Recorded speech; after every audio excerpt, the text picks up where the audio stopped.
Well, good evening. Welcome to the Design Review Commission meeting for City of San Gabriel.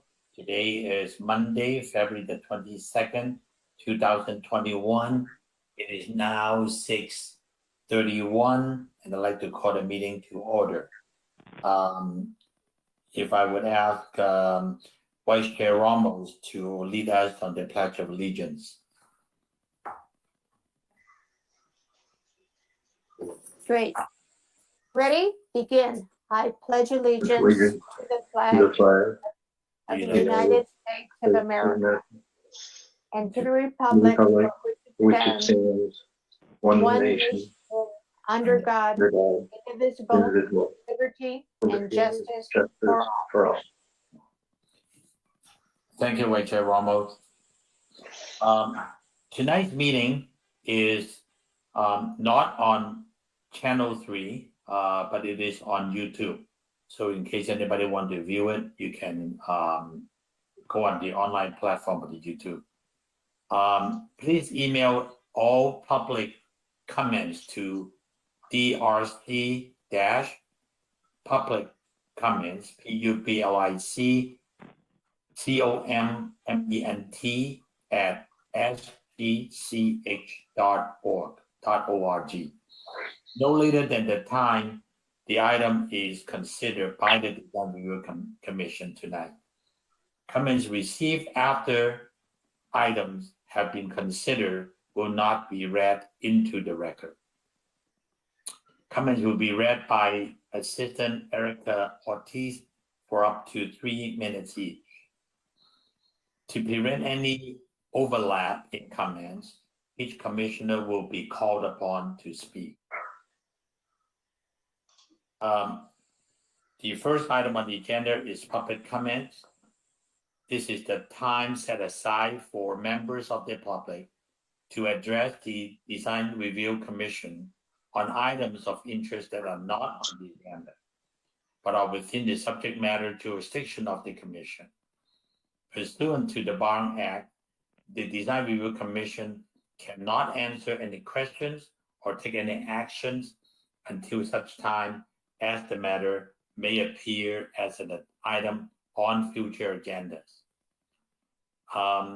If I may ask Assistant Erica Ortiz, is there any public comments received up to this moment? No, Chair, no public comment for this item. Thank you. So we'll move on to agenda item number 2, which is consent calendar. Chair Chen, sorry to interrupt. We need to do a roll call for the commissioners. Oh, I'm sorry, I skipped that one. Yes, we should do that. I'm sorry. So please do the roll call. Thank you. Roll call, Chair Chang, Here, Vice Chair Romo, Here. Commissioner Nadolny, Here. Commissioner Salu, here. Commissioner Tu. Here. So we do have a full quorum, so we can continue on. Sorry about that. That was how I missed that one. So on the consent agenda, all items listed under the consent agenda are considered routine and recommendations will be approved in one motion unless a member of the Design Review Commission or public requests separate discussion. My question to each commissioners is that would anyone would like to pull any items for a separate discussion?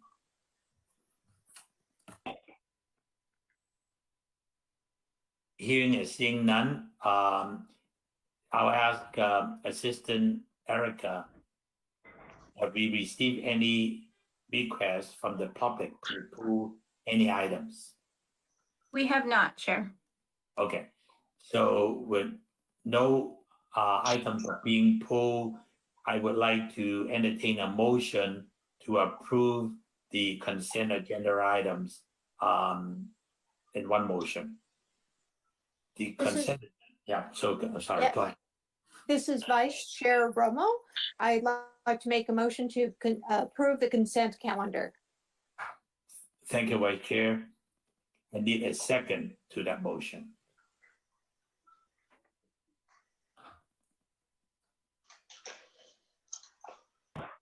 This is Chair, or I'm sorry, this is Commissioner Nadolny. I second.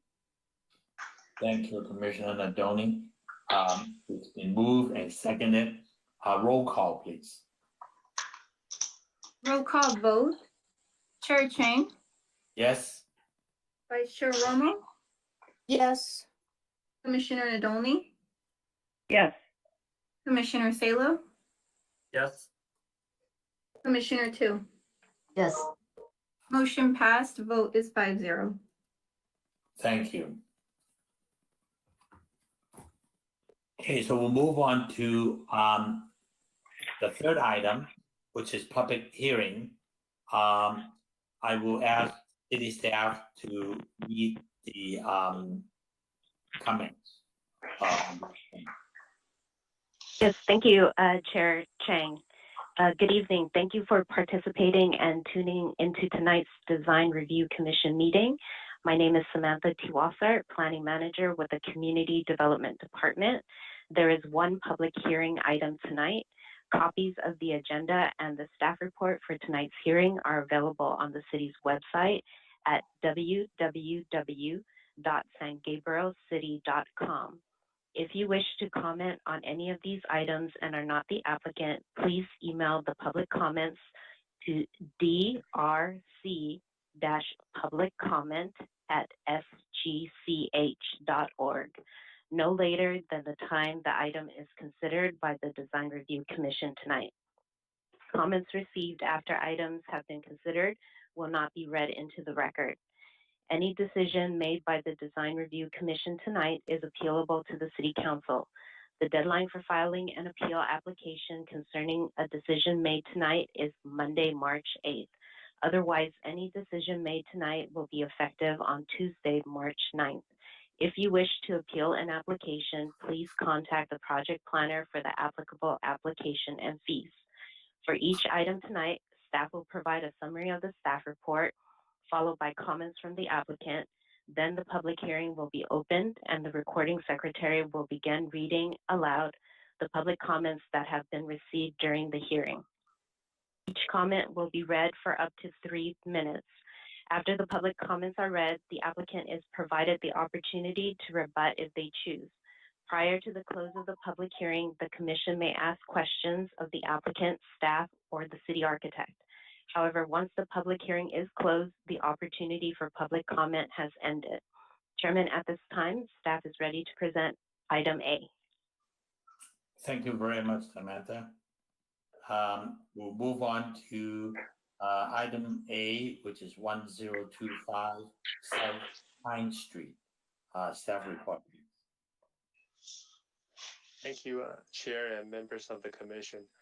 For your consideration tonight, a second-story addition to an existing one-story single-family house is proposed at 1025 South Pine Street. Adam, you can go to slide number 2.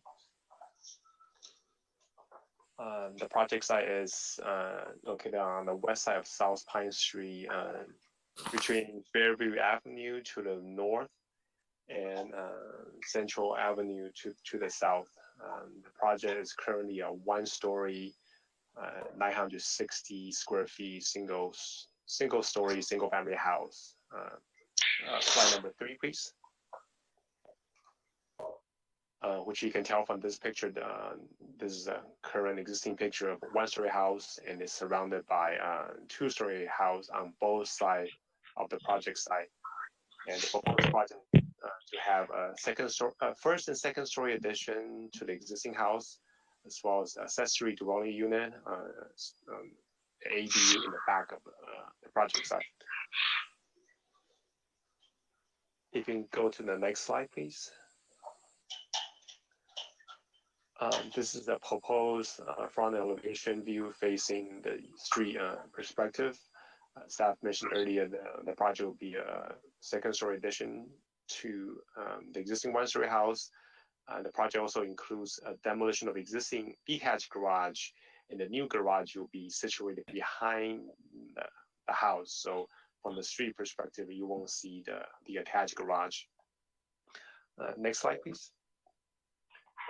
Staff has reviewed this project in accordance with the city requirements. The project itself complies with applicable R1 standards, including but not limited to building height, lot coverage, floor area ratio, setbacks, and parking requirements. Next slide, please. And as part of the site plan review for any single family project in front of a design review commission, the applicant as well as staff are required to provide a number of single and two-story house within the neighborhood. As you can tell by the slide in front of you, as well as the attachment in the staff report, there are numerous of second-story building within the 300-foot radius. Next slide, please. The project complies with the general plan, which the project itself is a low-density residential, and the design complies with the community design goal 10.3 of our general plan. Next slide, please. The project is exempt from the CEQA requirement as a class 1. Class 1 defined as a minor alteration of the existing structure. The project itself is a single first and second floor addition to an existing single family house. And so this qualifies as a minor alteration to an existing structures. Next slide. As part of the notification for these DRC meetings, we notices to all property owners within a 300-foot radius. Meeting notice has been posted at the project site, and the meeting agenda for tonight's meeting have been posted at City Hall, Post Office, Library, as well as on the city website. Next slide. In conclusion, staff is recommending the Design Review Commission to approve this project based on the findings and subject to the recommended conditions of approval. And with this, tonight is also our city architect, Dale Brown, and Dale is going to provide a brief city architect comments for this particular project. Dale? Thank you, Matt. Chairman and members of the commission, just a little bit of a background. We reviewed the project a total of 4 times. The third review that we did included some sketches related to specific design corrections that we wanted to see. The project that is in front of you this evening met many of those sketches and the desires that we presented. However, some of them just failed to sort of understand the exact details that we were looking for. Specifically, the columns at the front entry are now shown to be stone veneer, and we had shown those to either be plaster or, a complete wood detail on the column, which would be more appropriate. The windows at the front elevation at the second floor, there's a bay window that's shown right in the center of the second floor. That had been noted to be rectangular in shape in order to maintain a simpler facade and to simplify the roof at that location. And it's shown as an angled bay window. The window styles don't match the sketches. As an example, on the first floor, the main window in the middle was to be 2 casements on either side of a large sort of picture window. And instead they're shown as just a series of casements. And the lights are smaller in all the windows than we had noted. So we felt the windows kind of headed into a direction that were not appropriate to the style. There's some trim that's shown that's sort of integrated, if you will, with some of the water table and the trim, the horizontal trim that we were recommending, particularly on one elevation where it has a small window up on second floor, and it shows the trim kind of coming and engaging with the window. And we were looking for the water tables to just establish some strong sort of independent horizontal lines around the project. We did recommend that they do siding. For the most part of the siding was implemented and shown in the way that we were recommending. However, some of the trim that you see, the elevation that's up now with the second floor window on the left side of the elevation, you see a heavy trim on one side of the window. And what it should be is just a water table below and then the trim up at the eave. And so the recommendation is to take these specific items if the commission chooses. And there is a condition of approval, number 11, that does speak to architectural detailing and potentially add these specific items to that condition of approval.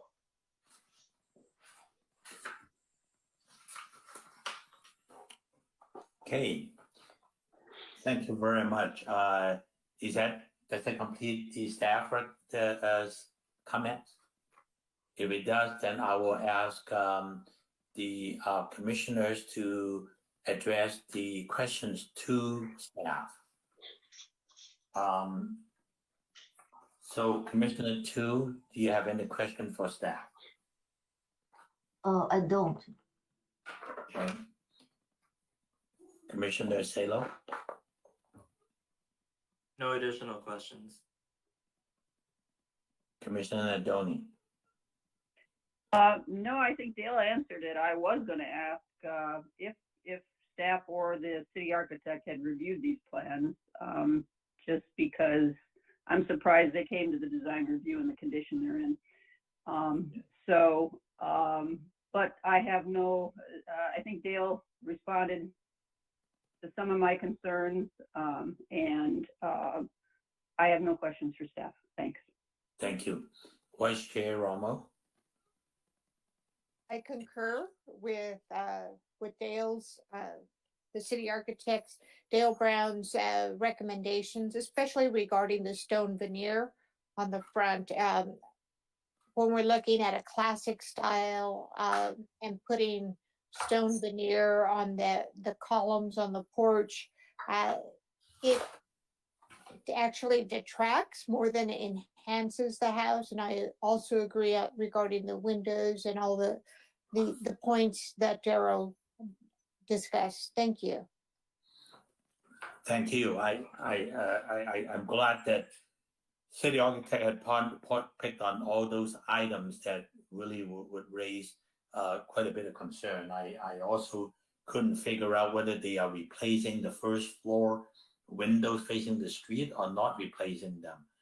It appears that they are replacing them, but if they are replacing them, then it is not the way that the plan elevation shows. It just won't work. So I'm glad that the city architect picked all those out. Another question for staff is this: I see that the ADU is part of this drawing. We are not addressing the ADU unit, are we? No, Chair, you're correct. We're not, I guess, we're prohibited to discuss ADU, but I think it's like every project that we present in front of DRC, we'll want to be able to show the whole big picture that what the applicant is proposing to do, not just the house or the addition in this case, but also what they want to do with the ADU. Even with the ADU, they still comply with all of the development standards. So staff feel more comfortable giving the DRC the whole picture to ensure the project complies with all the development standards, and also kind of design consistency as well. Yeah, appreciate that. I just want to make a point that the ADU portion of the plan is not to be considered, and we only consider the new addition. But city architect did point out some of the major concerns. Okay, so without any further question for staff, I will move on to the applicant. Is the applicant here? Do you want to tell us the name, address for the record, so we may have some questions for you?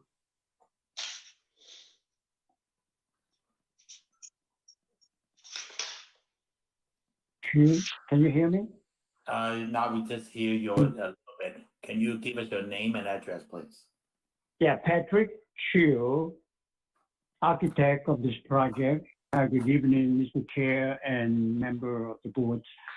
Um, for this project, we've been,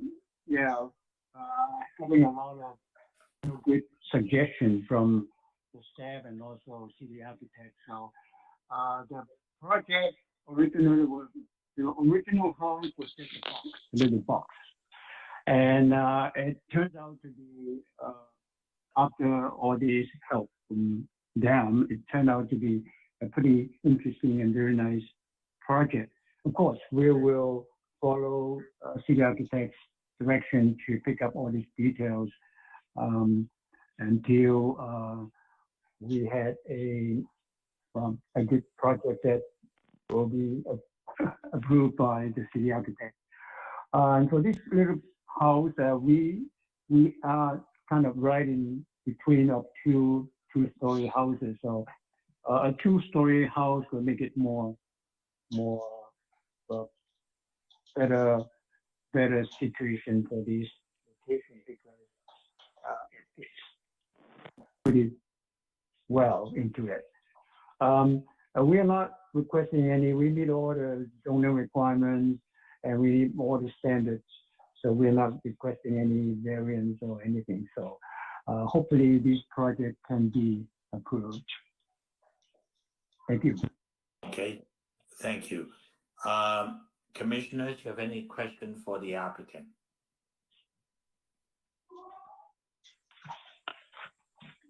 Well, let me start by saying a couple of things. Back to my original question.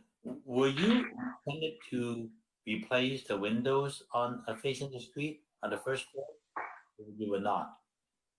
Tell me what. Yes, we can. Yes, we can follow the city architect's comment and pick up all these details, whatever he mentioned today. So yeah, we can do that. Sure. Okay. So that address to the stone veneer windows. So you just need to, and also the styling details. So you will work with the city architect based on the additional recommendation, right? Yes, we can do that. Yes. Okay. Any other question from the commissioners? Yes, Commissioner Nadoni. Yeah, I have a few items. Yeah, please. Okay. I have a concern that on A4, the roof plan does not match the second floor. So I was wondering maybe if the architect could explain why the roof plan does not match the second floor. The second.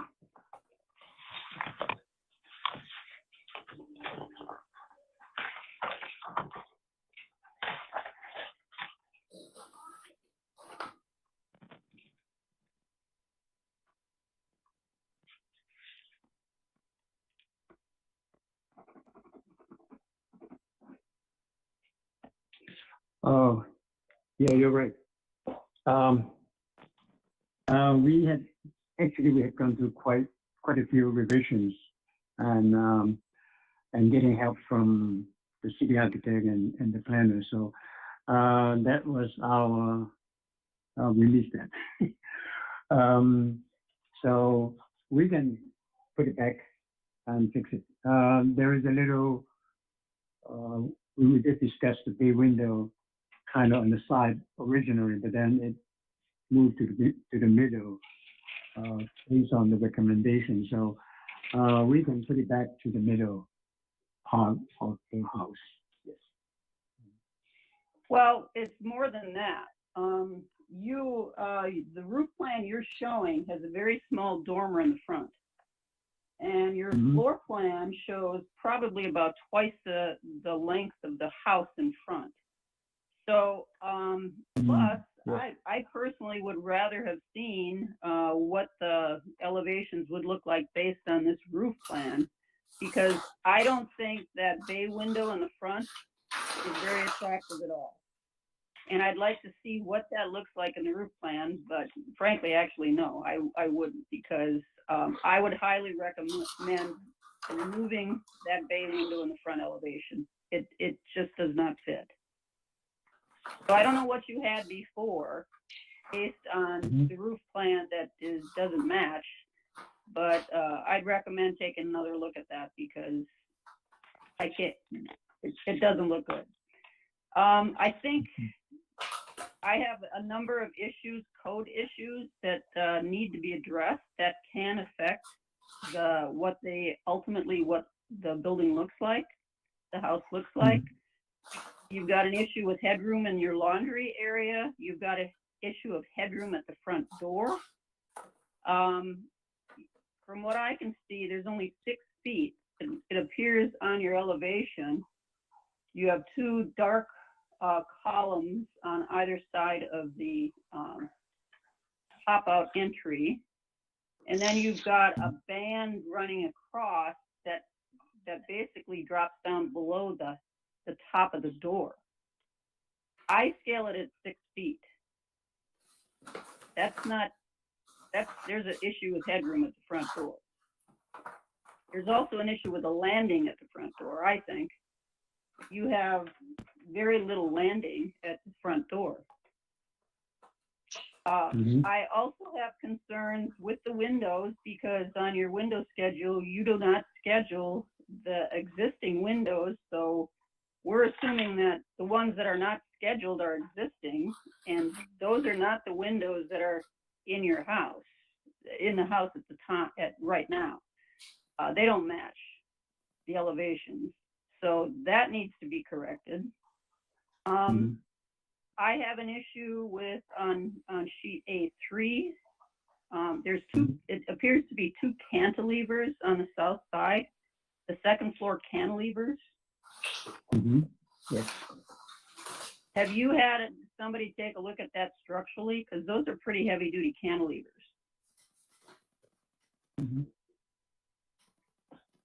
So if that needs to be changed because structurally you can't make it work, that's a big issue for us as the Design Review Commission because it's going to change the whole exterior elevation of your building.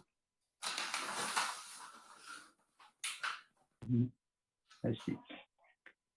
There's also a dimension on the second floor of an interior bedroom. One of the dimensions is only 8 foot, maybe 5.5 inches. I don't think that's big.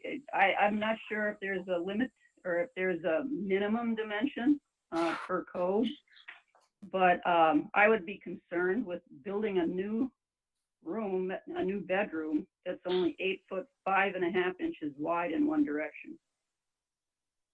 On the second floor? Yes. Bedroom 3. I see. So the dimension is 11.3 minus the closet. So it's 9. Right. Yeah. So that's less than 9 feet. That's 8.5 feet.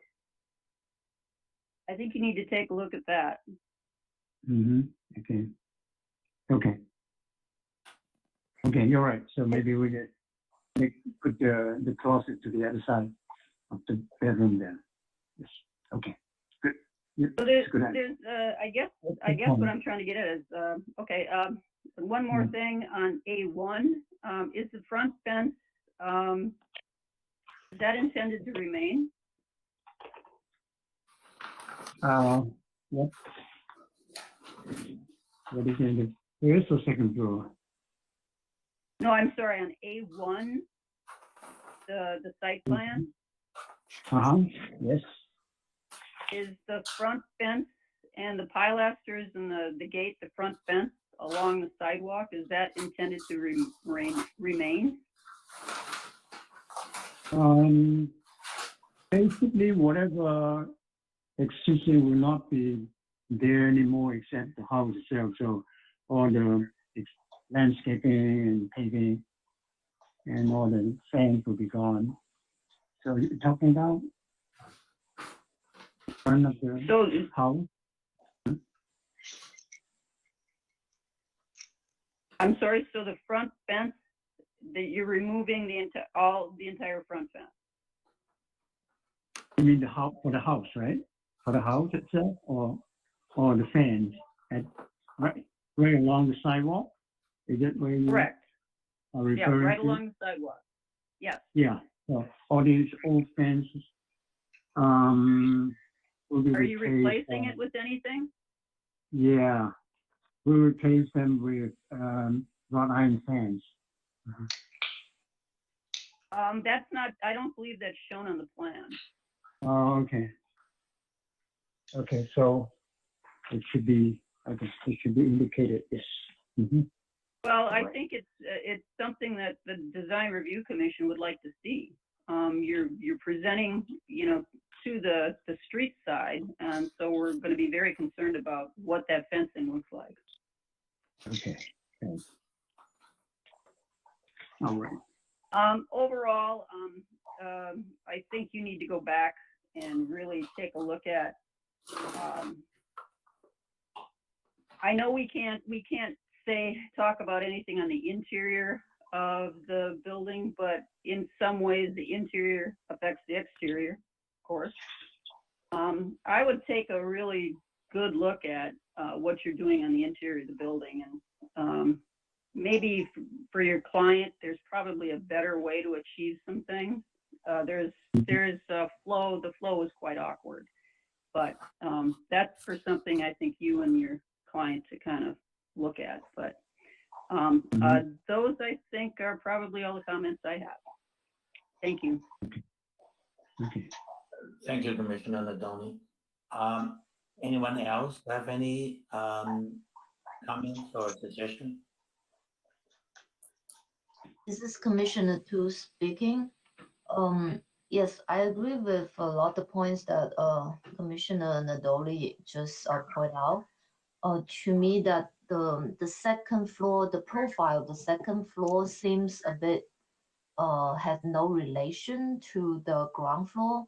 It has some awkward cantilever, and also as Commissioner Nadoli pointed out, the second floor, bedroom 3, the depth is small and it actually doesn't align with the ground floor exterior wall.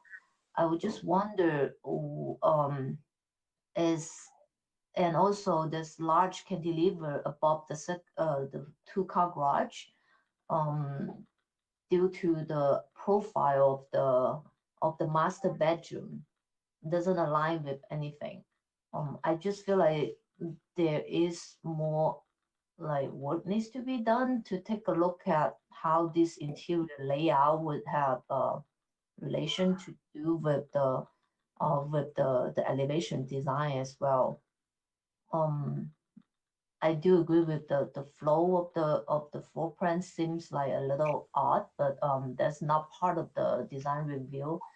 So there's one additional thing I would like to address is actually there is an inconsistency in the illustration of the elevation and the actual materials being selected. Because when I first look at the render of the building, those green glass window really pops up, and it seems it's kind of odd to have a selection of like a dark color glass. But I look at the material wall, and it doesn't look like that is the actual color of the window. And also looking at the tile, the shingle tile is actually much darker color than the illustration, than the render. And the exterior door also has a warmer tone than the render. So that's why I was a bit confused about the rendering. Especially the view that the building sitting inside the side contact with the neighbor's building alongside. This building seems particularly in cold tone, versus the neighbor has much warmer tone, and it's more like a beige tone and a more darker brown color. This one is really cold, and the yellowish, it just doesn't like speak with the the overall surrounding. And that's my comment on the exterior material and color selection. And also, I would like to emphasize that also the front fence, it doesn't look like being upgraded. And that could be something the applicant can take a look at to see how this can be upgrade to along with the to go along with the upgraded building design. And that's all my comments. Thank you, Commissioner Tu. Commissioner Stalo, you have any comment at all from your side? Just briefly, it's already been discussed. The front stone veneer on the pilasters doesn't really work, but as you change the material, bear in mind that the proportion of those front pilasters may need to change depending on what you replace that material with. So it's not just a matter of replacing the material with the same size pilasters. Same goes for the bay window upstairs. If you get rid of the bay window and replace it with another window, and it needs to be looked at from a design standpoint, not just replacing the window. And lastly, I think that there's some missed opportunity in the landscaping in the front yard. So definitely would be welcome if we could see a little more landscaping proposed in the front yard. Thank you. Thank you, Commissioner Stalo. Vice Chair Rommel, do you have any comments at all from your end? I think Commissioner Nadoli was very thorough with her comments, and I agree with the comments there. And I want to stress the importance of that front gate, the front fence, the concrete block there. I mean, that all needs to be revisited to have it match with the house. I don't mind the color selection that's shown and to be a little different than the neighbors. I think the color selection kind of goes with the architectural style of the house, being a different kind of getting to play off that mid-century design and look at the house versus more the Mediterranean feel of the houses on both sides of the house. So I'm okay with the colors that are proposed, but I do think that there is a need to kind of see these things, because Commissioner Nadoli talked about several things that were not on the city architect's list, and it would be important to see how it all fits together, especially with the roof plan, the windows, fencing. The whole package needs to be looked at as a whole. Thank you. Thank you, Vice Chair. If I may ask the applicant, I mean, with all due respect, Mr. Patrick Chu, are you a licensed architect? Yes, I'm licensed. Mm-hmm. Okay. Yeah. Okay, thank you. I am a little puzzled by the quality of this plan. How all the pieces coming together, because I think it's important and it's only fair for your client to be able to get all these pieces together correctly. Because looking at the window, you call it play height of 9 feet. Is the existing ceiling height 9 feet currently? What is the existing play height? The existing for the existing house, the ceiling height is only 8 feet.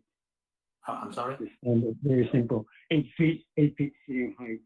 So how do you raise it to 9 feet on the new plan then?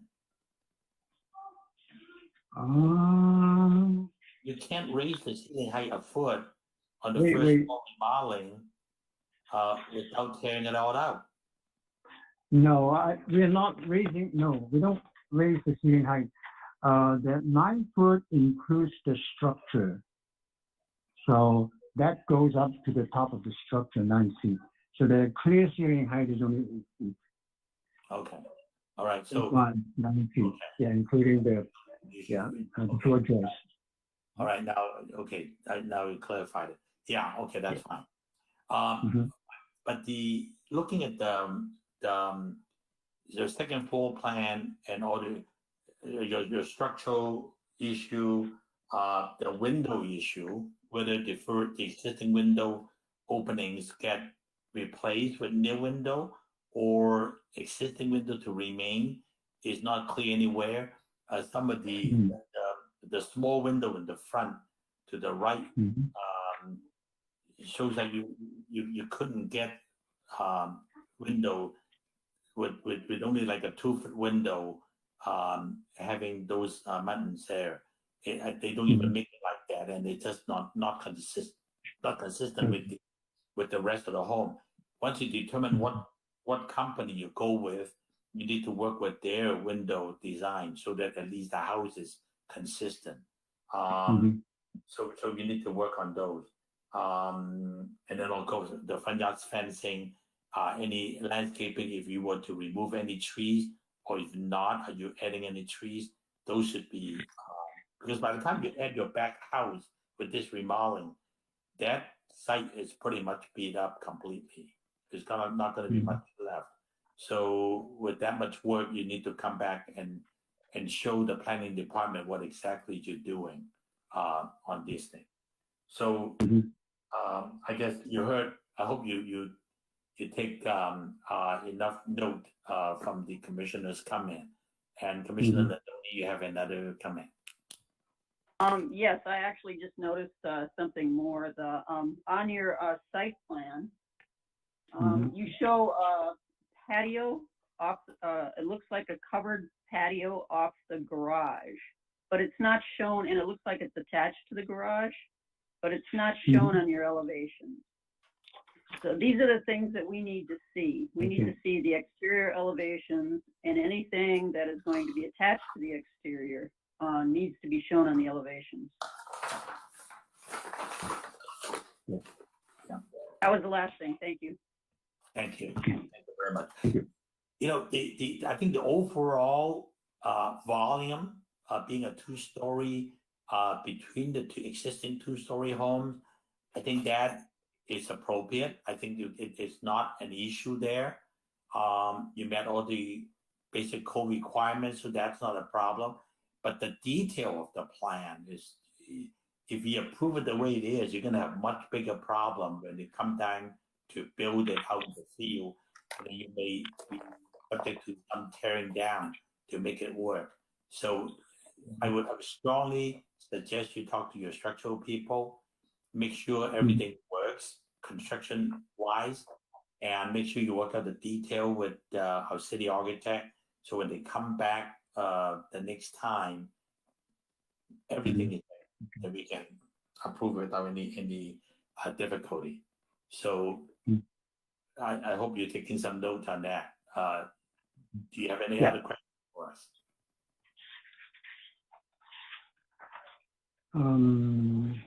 No, but there will be some staff report on that. If I miss something, Yes, I we need to check with staff. That's a question. If you have any questions, please work with staff. I think they understand what the commission is looking for, and the city architect will be your best resource to when you get to a certain point that you want to review with him. It's just like that bay window, and it doesn't reflect on the roof plan. Those kinds of mistakes. Are you going to build it with or without it? If you're going to build it, and then the plan set not there, it's time to tear it down when you come time after the framing. It's not good. You don't want to do that. Yes. All right. So yes, yeah, understand. All the detail worked out. It based on the comments made, I don't think this project is ready to get the approval tonight. So you have a choice to have the case continued, for you to rework all this detail with the city architect and staff and bring it back the next meeting. Can you be ready within that much time for the next meeting, or you want more time than that? Probably we need more time because we need to work,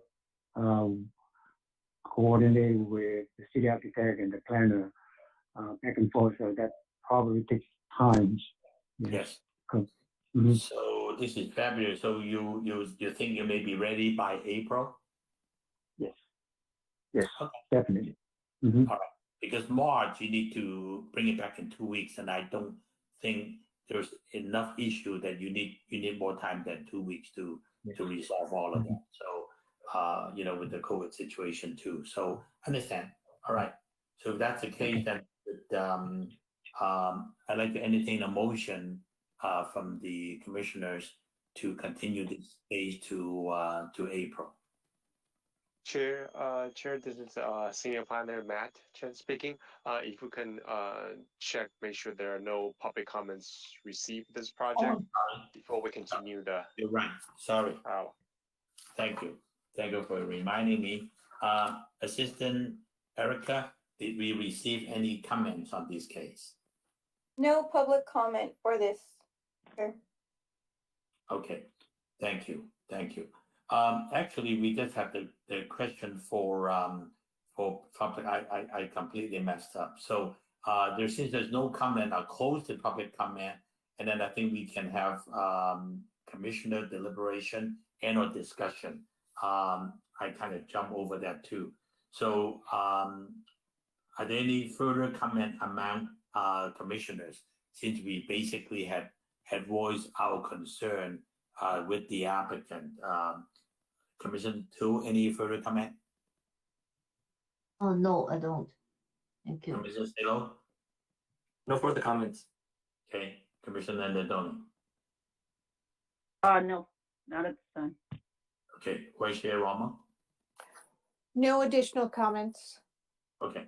I think we basically make it very clear to the applicant what we need to see when they come back. So with that said, I'd like to entertain a motion for this project. This is Commissioner Nadolny. I move to continue this project to another date, time uncertain. Okay. Chair Chen, is staff's understanding that applicant is agree with the April meeting? So should we continue to a day certain? So I think the key is we don't have to notice this project, and we also kind of set a deadline for the applicant as well. So the April Design Review Commission will be April 26th.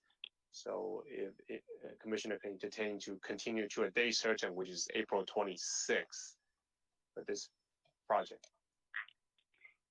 Yes, I amend my motion to continue this project to a date certain, April 26th. Thank you. Do I hear a second? This is Commissioner 2, I second. Thank you.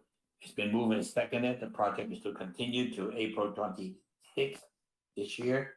And roll call, please. Roll call vote. Chair Chang, Yes? Vice Chair Romo, Yes. Commissioner Nadolny, Yes. Commissioner Salo, Yes. Commissioner Tim. Yes. Motion passed. Vote is 5-0. Thank you. Okay. Thank you. Thank you very much. I guess we'll move on to item number 4, staff item 700 to 800 South San Gabriel Boulevard, tenant case number PPD 18-002, precise plan of design, and the applicant is Pacific Square San Gabriel LLC. Staff report, please. Yes, thank you, Chair and members of the Commission. The item before you tonight is a project preview. So the purpose is to provide information to the commissioners, as well as requesting commissioner to provide preliminary comments to this project. This does not involve a decision making. This is more provide comments and also preview a pending project. So the project in front of you is a mixed-use project at 700 to 800 South San Gabriel Boulevard, and also known as Pacific Square project, located to be the old former nursery site. And you can go to slide number 2. The project site is surrounded by Monte Street, San Gabriel Boulevard, Gladys Avenue, as well as Grand Avenue. In the staff report that staff provided the background detail regarding the project size, what was it before, as well as the surrounding uses. Next slide, please. In summary, the proposed project will be a 243 residential condominium units, and also includes 8 live work units. And the central park will be proposed between the 2 structures. As far as the commercial component, there will be approximately close to 76,000 square feet of commercial space, including grocery store, a fitness center, retail space, as well as restaurant space. Next slide, please. The project requires several entitlements, which includes a zone change or a planned development overlay zone, and as well as a development agreement, tentative track map for subdivision of the condominium purposes, precise plan of design for the building architectural rendering, landscaping review, master sign plan for the signage of the project, as well as the public art program. Next slide, please. In conclusion, staff is recommending the Design Review Commission to provide comments to the proposed project. Staff like to point out that the applicant will provide a very detailed, thorough presentation of their own, including several color rendering as well as a video kind of describing the project. And this concludes staff's presentation, and staff's ready for any question. Any question for staff? Hearing none, I guess the applicant's here and they're ready to do their presentation, right, man? Yes, the applicant representative will be Ken Lee, and also Rick Abe is their project architect, and also the development team is here. So Ken, if you want to go ahead. Yes, absolutely. Thank you, Matt. Chairman Cheng, members of the commission, it's a pleasure to be here with you tonight, albeit over the phone. We're excited to be here tonight because it's been a long road to get to this point. And so we do believe that tonight is a milestone as we're getting prepared and ready to eventually go to hearing with this project. My name's Ken Lee. I am the Vice President of Development for Pacific Plaza Premier Development Group. We are a mixed-use infill development group that's here, right here in the San Gabriel Valley. Our offices are in Alhambra, and we're one of the fastest growing mixed-use developers. We've got 2 projects that were completed during the last few years, and we've got 3 under construction right now in different parts of the valley. We've got 3 projects, including this one, that are in entitlements or permitting, and a couple more possibly in our acquisition pipeline. But I did want to emphasize that our goal for this particular project isn't just to build a beautiful project, but it's really to partner with the city to build a great project that helps build a stronger community, both physically and socioeconomically.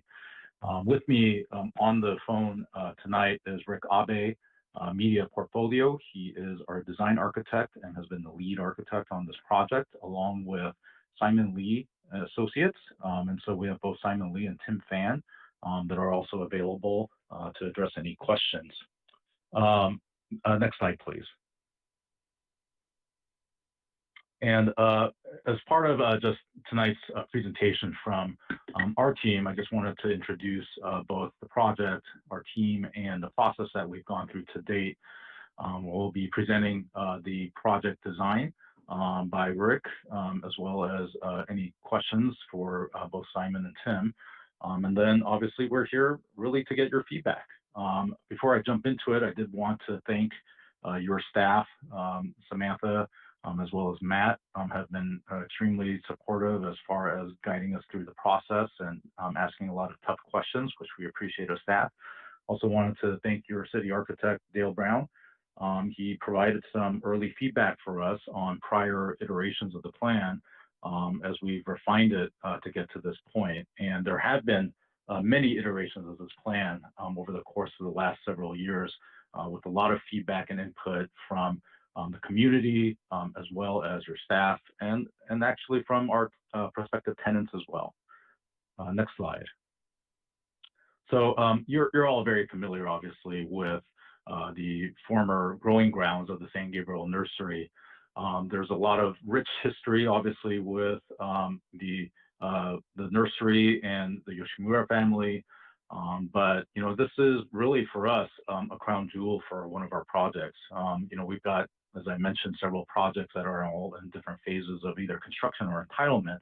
This is the largest of our projects, and we also recognize that for the city, this is one of the largest infill sites in the city of San Gabriel. And so we don't take this project lightly in terms of what it can mean, both for the city and for our company.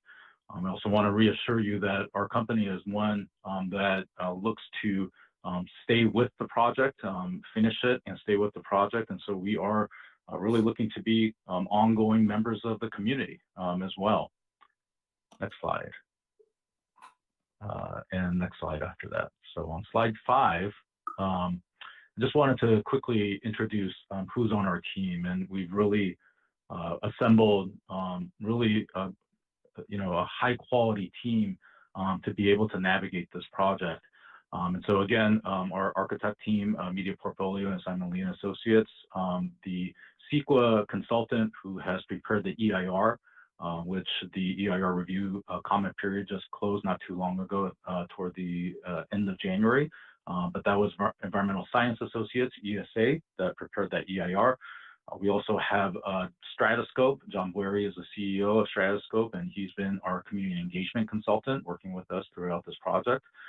Fusco Engineering is our civil engineering firm. They're a large firm that understands complex projects, including ours.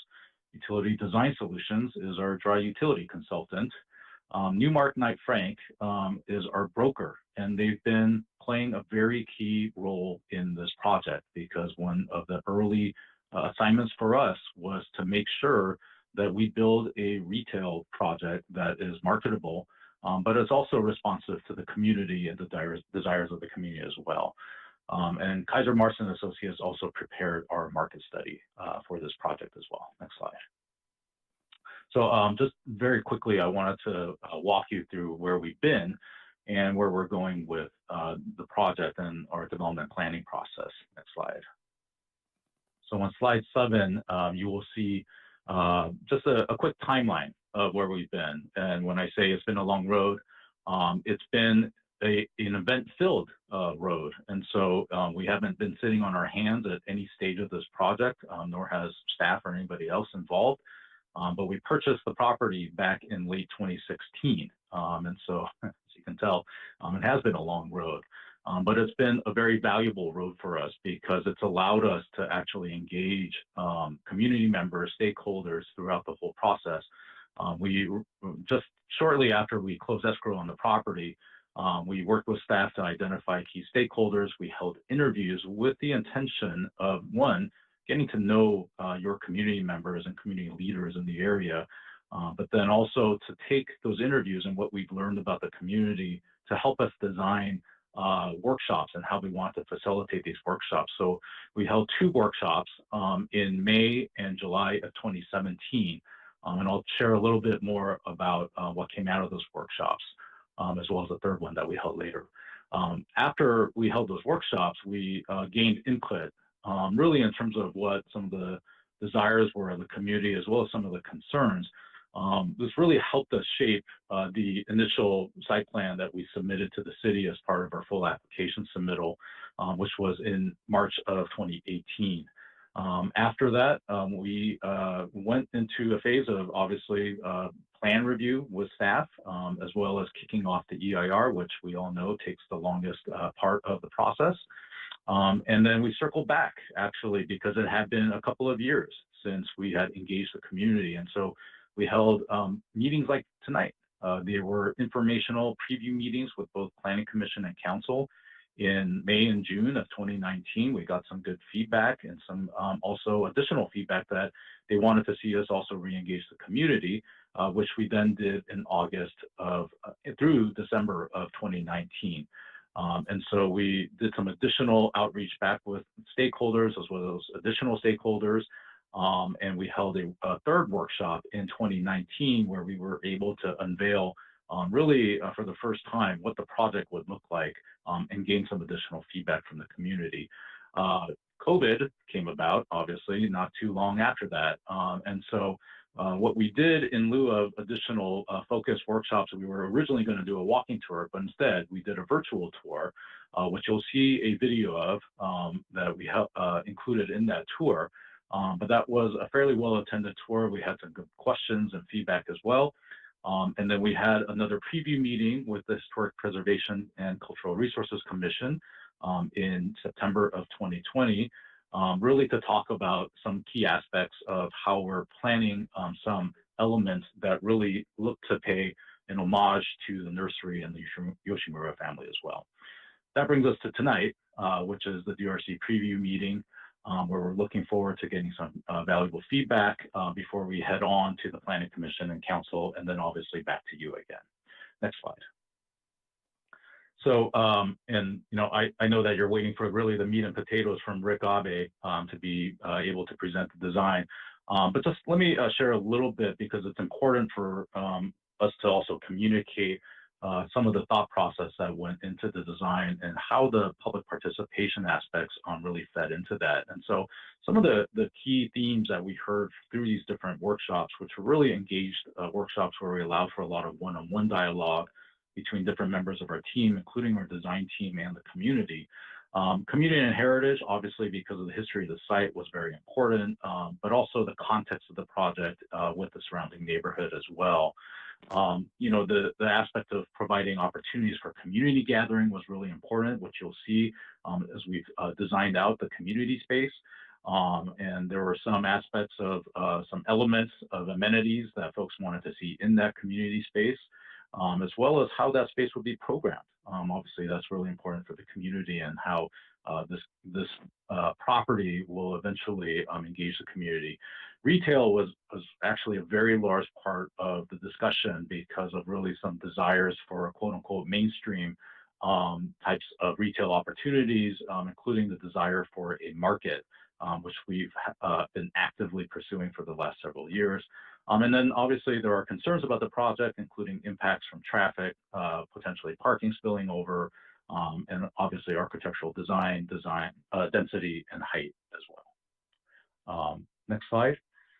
The other thing that I just wanted to highlight is that we by no means you know, are looking to just press forward with this project under any assumption that COVID is going to disappear, you know, 100%. Nobody really knows. And so the retail market itself is very, there's a lot of trepidation, you know, in the retail market.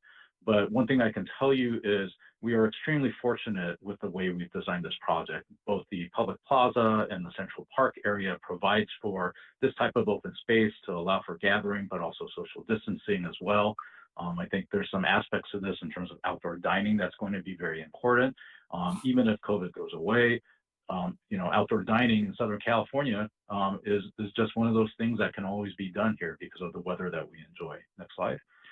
The other thing that we have allowed for some flexibility, we don't know until we get to probably construction drawings and seeing where COVID is at that point, but we've talked about the ability also for the portions of the retail fronting San Gabriel Boulevard to be able to open itself up to the street, but also be able to create more of an open air environment through the possibility of roll-up doors, folding doors, and also, next slide, the ability, given our very high clearance height in the ground floor, which is 22 feet, to be able to also provide for outdoor dining with the combination of indoor dining, but also providing for that open air type of environment.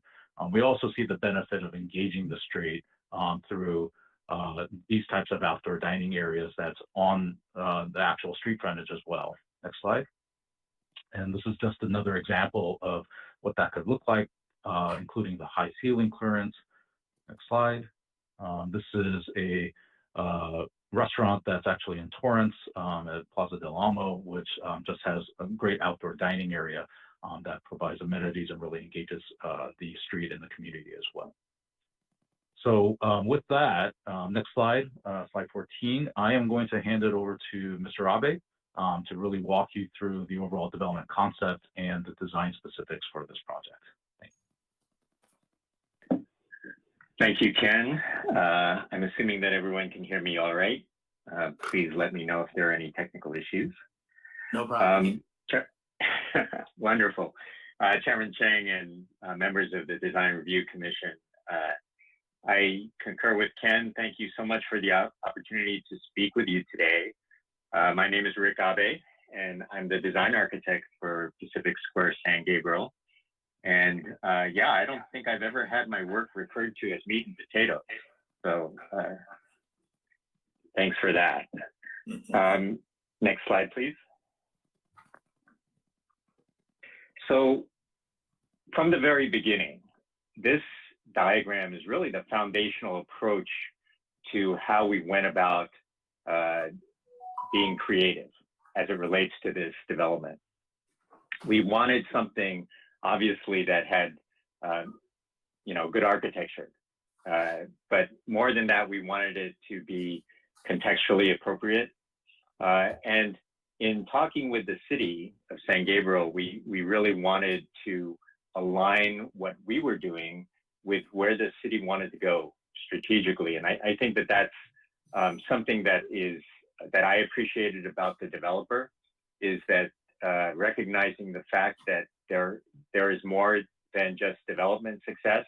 Certainly financials, as an architect, we know that your project needs to be sustainable, not just successful out of the gate, but sustainable over time.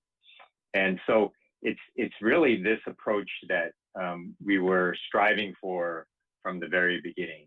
Next slide, please. So as you look at the subject site and you look at the surrounding uses, the really beneficial point of this site as it relates to the area is the appropriateness for mixed use. So if you look at the blue areas, which are commercial, you look at the red areas, which are dense multifamily use, and the way that the site addresses the very concept of mixed use. Next slide, please.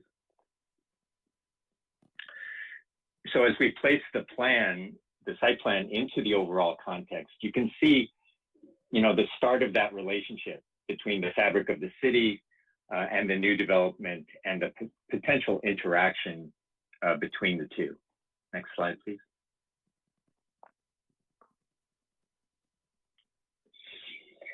One of the key concepts behind the site plan was to open up the development. A lot of times on projects that span multiple blocks, the problem is that you have this, you kind of form a wall over those multiple blocks. So the goal from the very beginning here was to use Pearl Street as a natural organizing element, and to break the development into multiple components, and to use the space that aligns with Pearl as a natural open space. And next slide, please. And as we looked at that, it was really in response to some of the interaction that we had, both with the city of San Gabriel as well as some of the community meetings that we held initially. The idea of a meaningful open space, not just leftover open space, as is often the case with developments. The idea of designing an integration between the open space and the development itself. It came to our attention that this is a significant need in this area, that there really aren't great places to be, right, in this area that have green, that have significance for natural trees, and our response was really at the heart of our creative solution. As I mentioned, the location of the natural break is on axis with Pearl Street. What you don't see in this diagram is that this really takes advantage of the surrounding, in back of our development is the Symphony development. And part of that development has a grove of really tall trees. They're a mixture of trees, but primarily pine. And they are directly on axis with Pearl Street. So for us to develop an open space that begins and ends and allows for kind of this very planned vista, I think is part of the advantage of this subject site. So let's talk a little bit about kind of the organization of this open space, because it's such an important piece of the puzzle.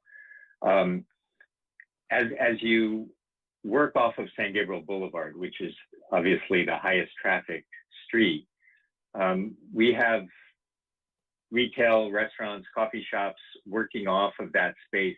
As you enter into the development, we've created areas for plazas off of those cafes and off of those restaurants. And it becomes more and more evident because of COVID, the value of doing that.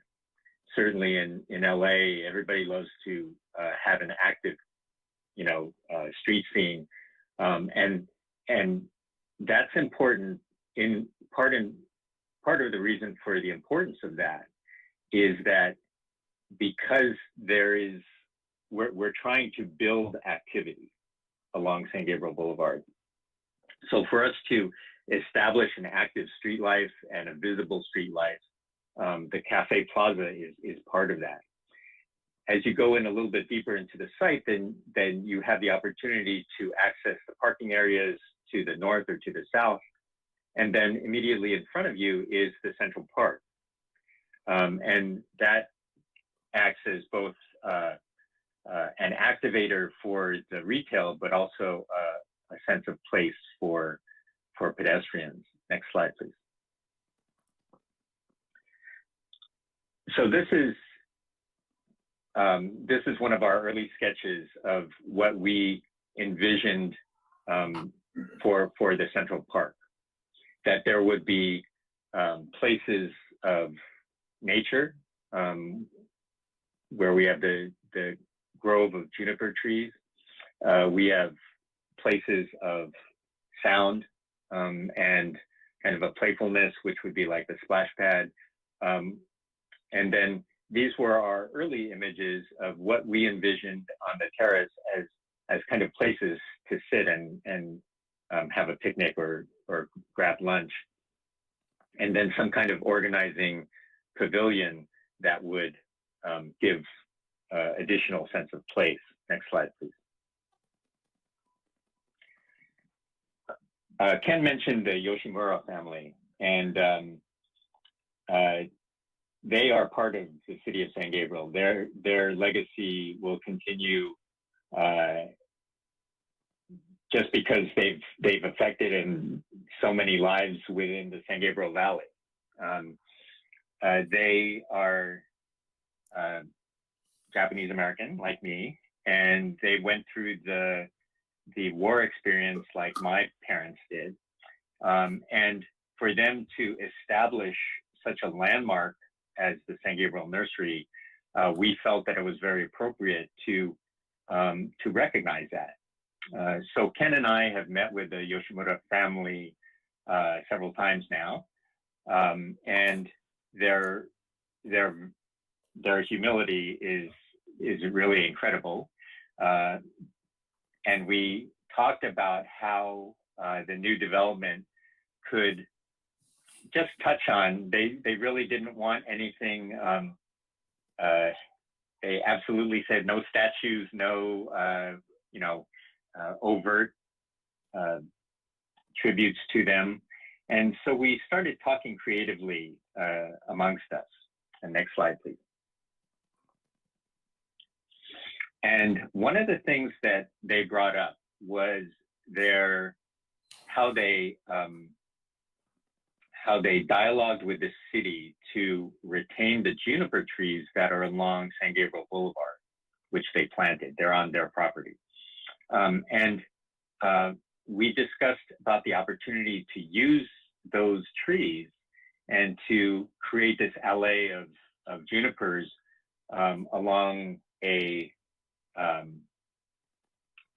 well-designed, paver system that potentially would have inscribed stonework or, maybe a bronze plaque or something to the effect where we could address the legacy of their family and the importance of this property to the city of San Gabriel.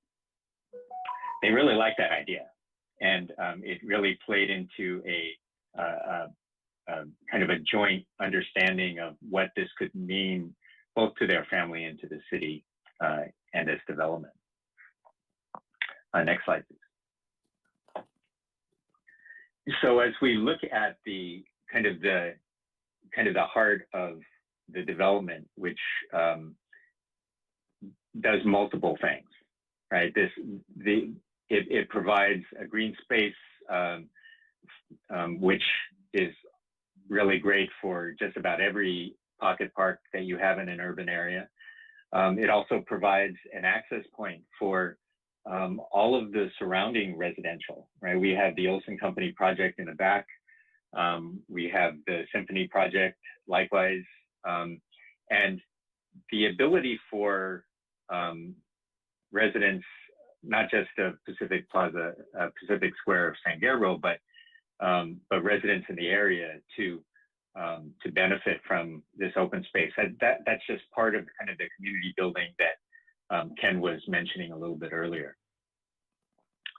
As we look at some of the renderings today, the elevations and the walkthrough that we have prepared for you, that's kind of the origin of where we started, right? The importance of listening to the community, listening to the city, recognizing that an open space would be answering a need and would be beneficial to everyone, that the retail uses and the generation of our commercial space, that's one of those components that will build that sustainability to the project. And then, of course, the architecture and the units themselves, and bringing residential product to the city of San Gabriel, especially in a time where the state mandate and need for residential units is at a crisis. So for us to be contributing to that in a meaningful way and to provide a great project within the city, that's just kind of the culmination of where we are. Next slide, please.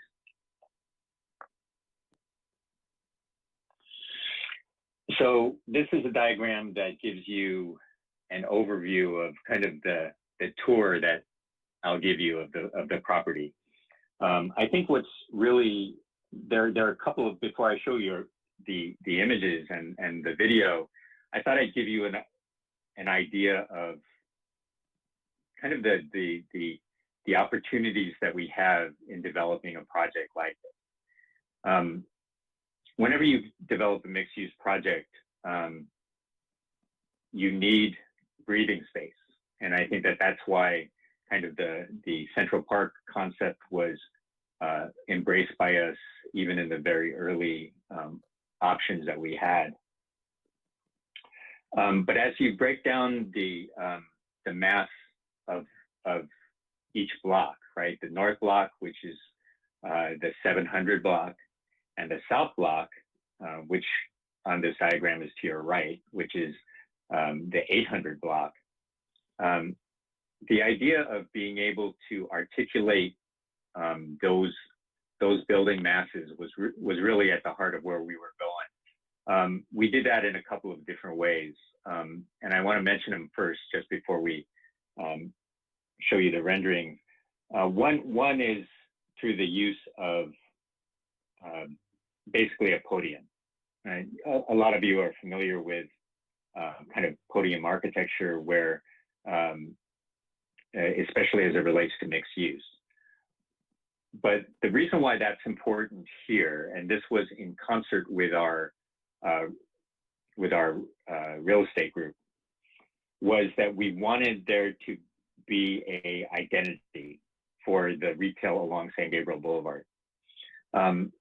In downtown LA, because of the kind of the urban setting, very often they'll have an extruded form where the residential on the upper floors is part of the extruded mass, and then the retail just happens to be on the first floor. What we wanted to do was to create an identity along the base of the project that fronted San Gabriel, so that you do have a relationship between the retail and commercial that joins with the rest of the retail and commercial along San Gabriel Boulevard. We also saw that as an opportunity to do a lot of the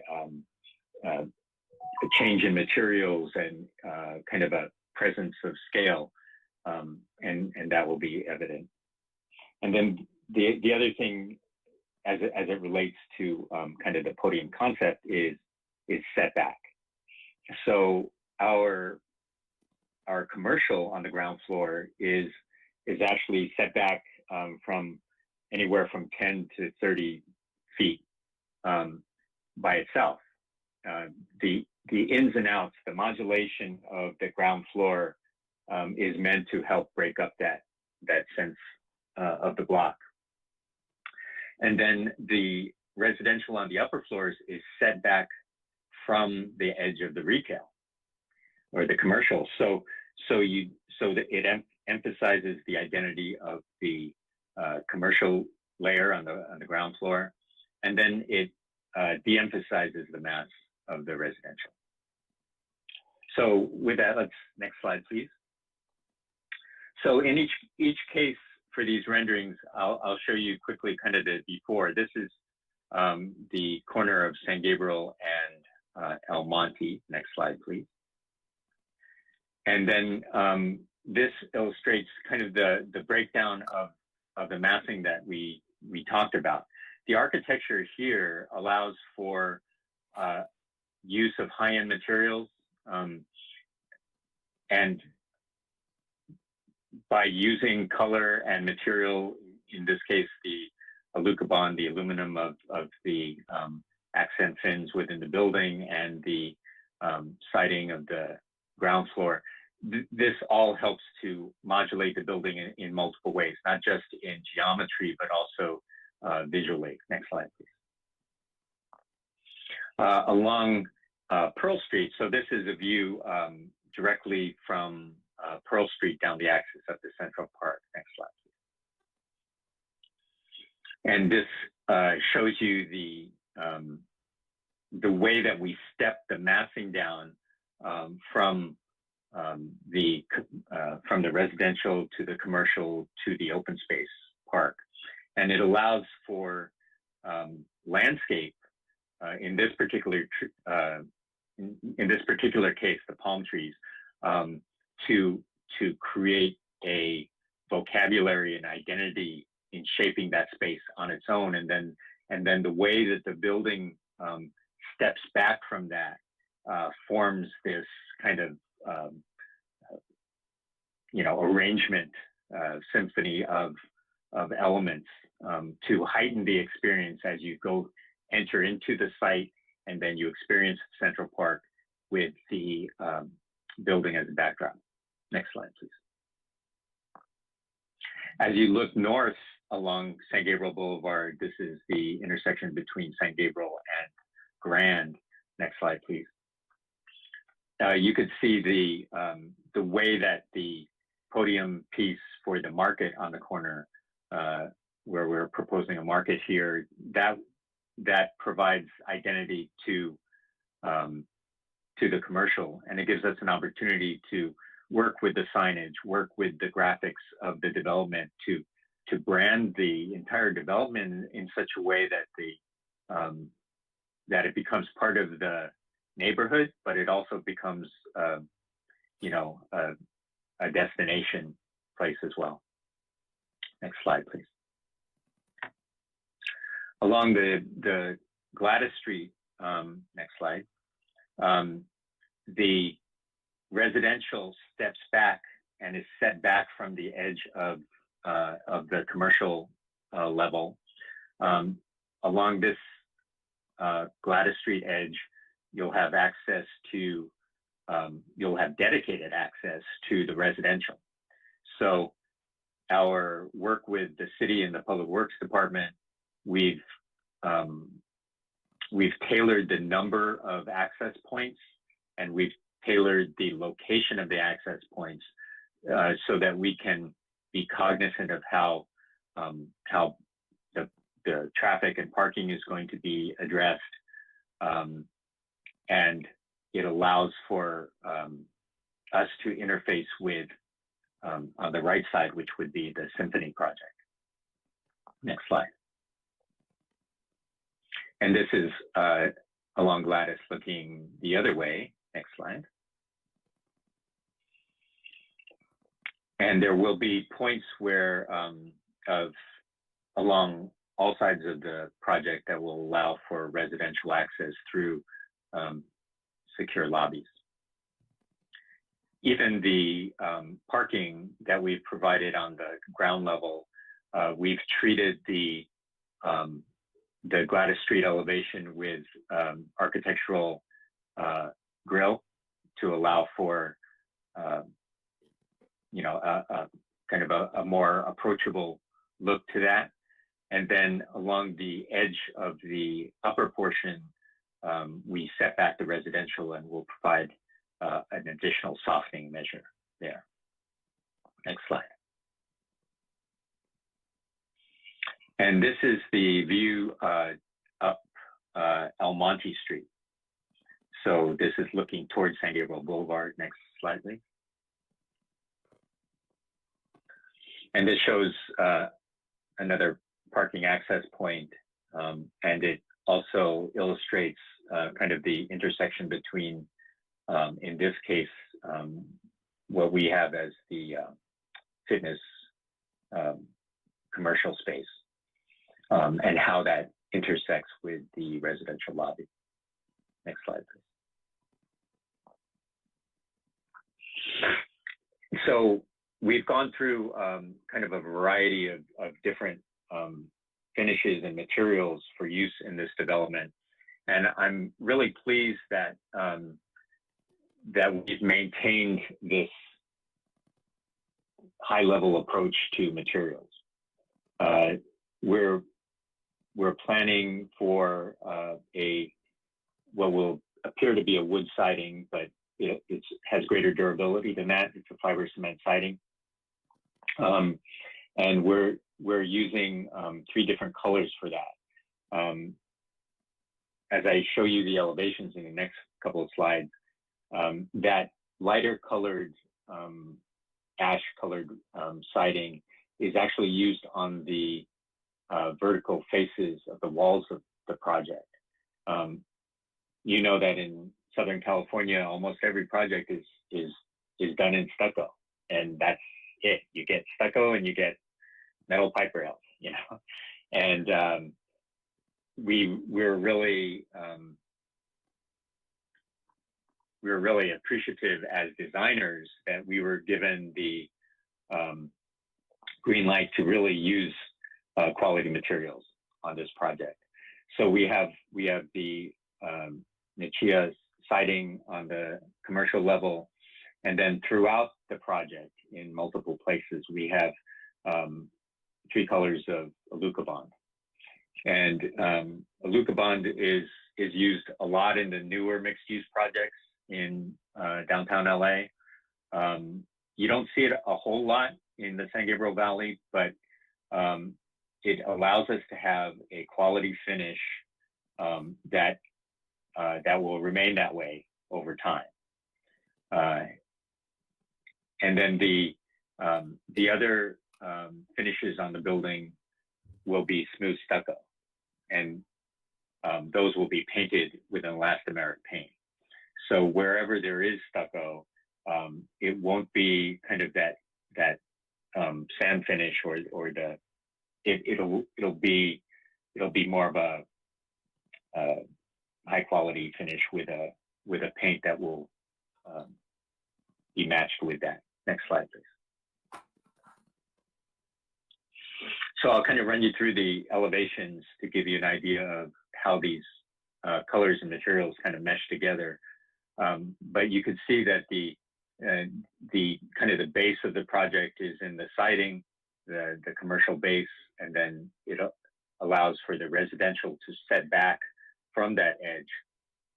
And then the aluminum accent materials provide that kind of fit and finish for the upper levels. Next slide. These are the north, south, and east elevations of the northern block. So this is just the series of buildings on the north block, which is the 700 block. Next slide. When you look on the south block, which is the 800 block, then it also, again, it shows you the siding along the commercial level and the recessed upper level of the series of residential units. Next slide. So I'm going to show you a walkthrough and a fly-through of the Central Park, and the idea here is to show you kind of to get a sense of what it would be like. Sometimes it's difficult to understand what what the width of a park of that size feels like. It's actually about 140 feet wide, and sometimes it's difficult even for architects to say, well, what does that feel like? Is that too narrow? Is that too wide?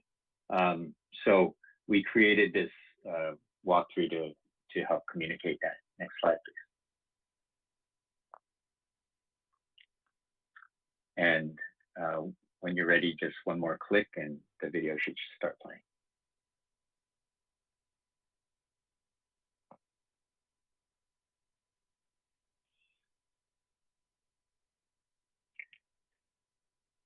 So hopefully we're not using so much bandwidth that it stutters too badly for you, but this gives you an idea. This is kind of the entering into the Central Park space, and the relationship that I was mentioning earlier about how the buildings and the modulation of the buildings kind of form this backdrop for the activity within the Central Park. And then as we go down the alley of juniper trees, which is the tribute grove, then we would have some kind of signage, engraving for the Yoshimura family. And then as we kind of circle around, we can see that terraced area that we were talking about earlier. And this is meant to be just kind of a place to sit, right? It allows for kind of a quality place to sit down, and hopefully, through COVID and afterwards, that'll make a lot of sense for everybody. And as we kind of fly around the project now, you can see the relationship in the width of the Central Park and kind of what a great space that could be. And we really think that from concept to execution, I think that we've been aiming for, next slide, please. we've been aiming for kind of that relationship between the city's goals and the development that we've created. So I think Ken's going to call for questions now, but thank you so much for your attention. I know it's a little bit lengthy, so thank you for that. Thank you, Rick. Yes, no, we appreciate just the opportunity and the time you've given us to walk through the project at this level of detail. And again, both me, Rick, and Simon Lee and Tim Fan are available for any questions, and we're definitely here to listen to your feedback. So thank you.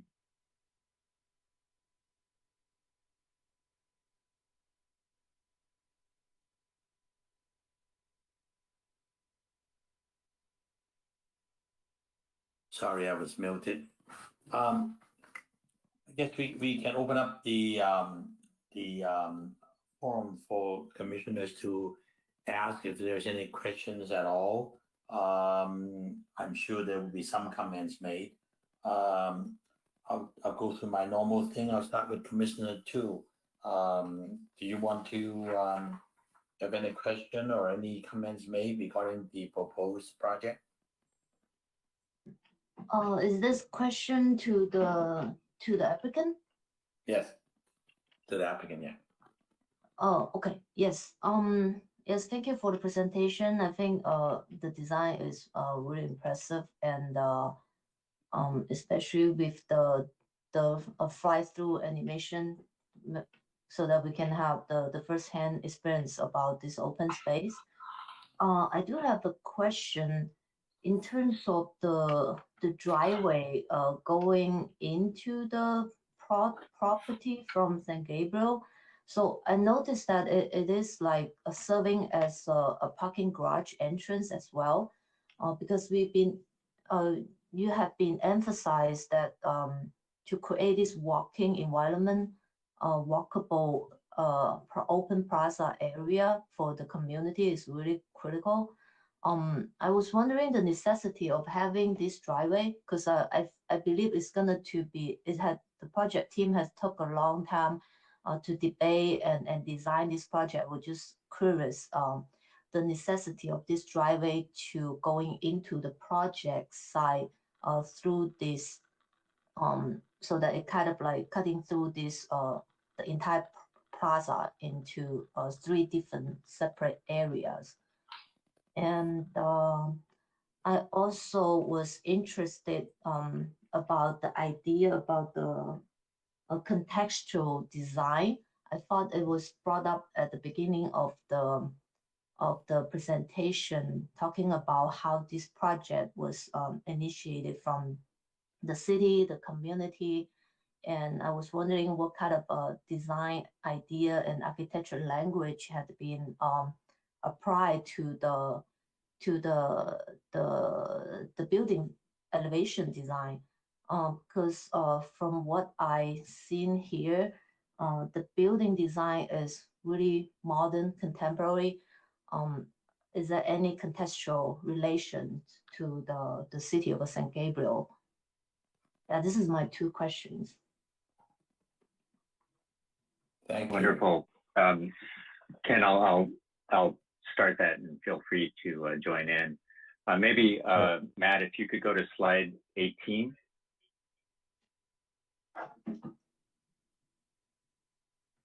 So let me address your question about the site first and access to parking.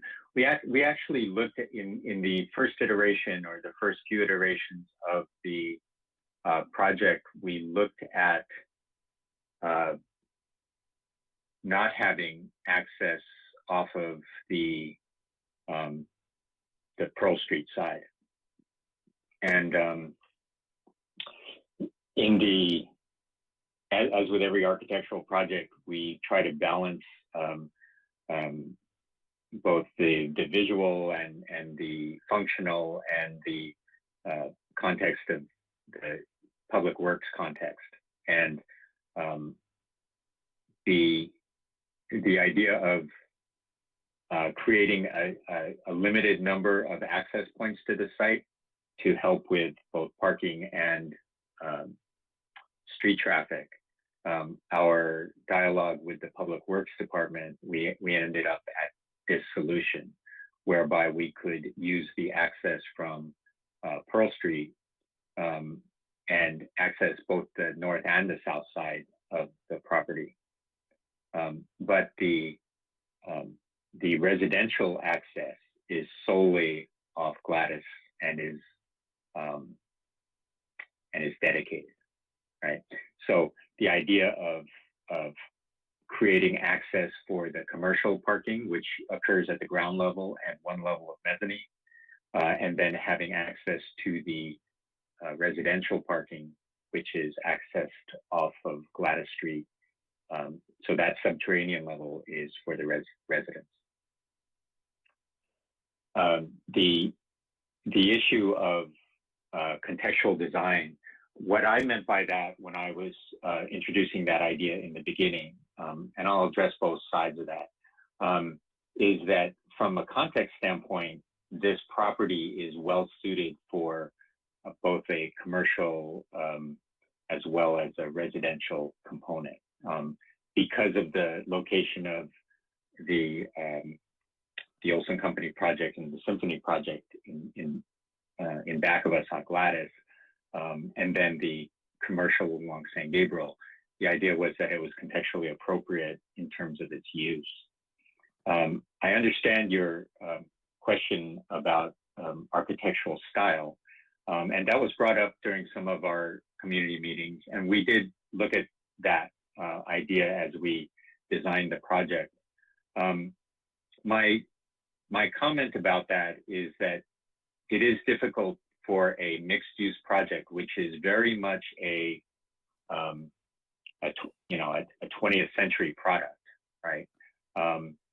I worked for a firm that actually facilitated the first development of mixed-use projects like this, because it was all about solving the problem of using a certain type of construction technology with the number of floors necessary to make a project like this run.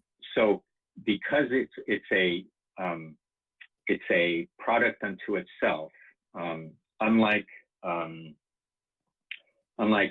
single family home or even a low density residential project, it is difficult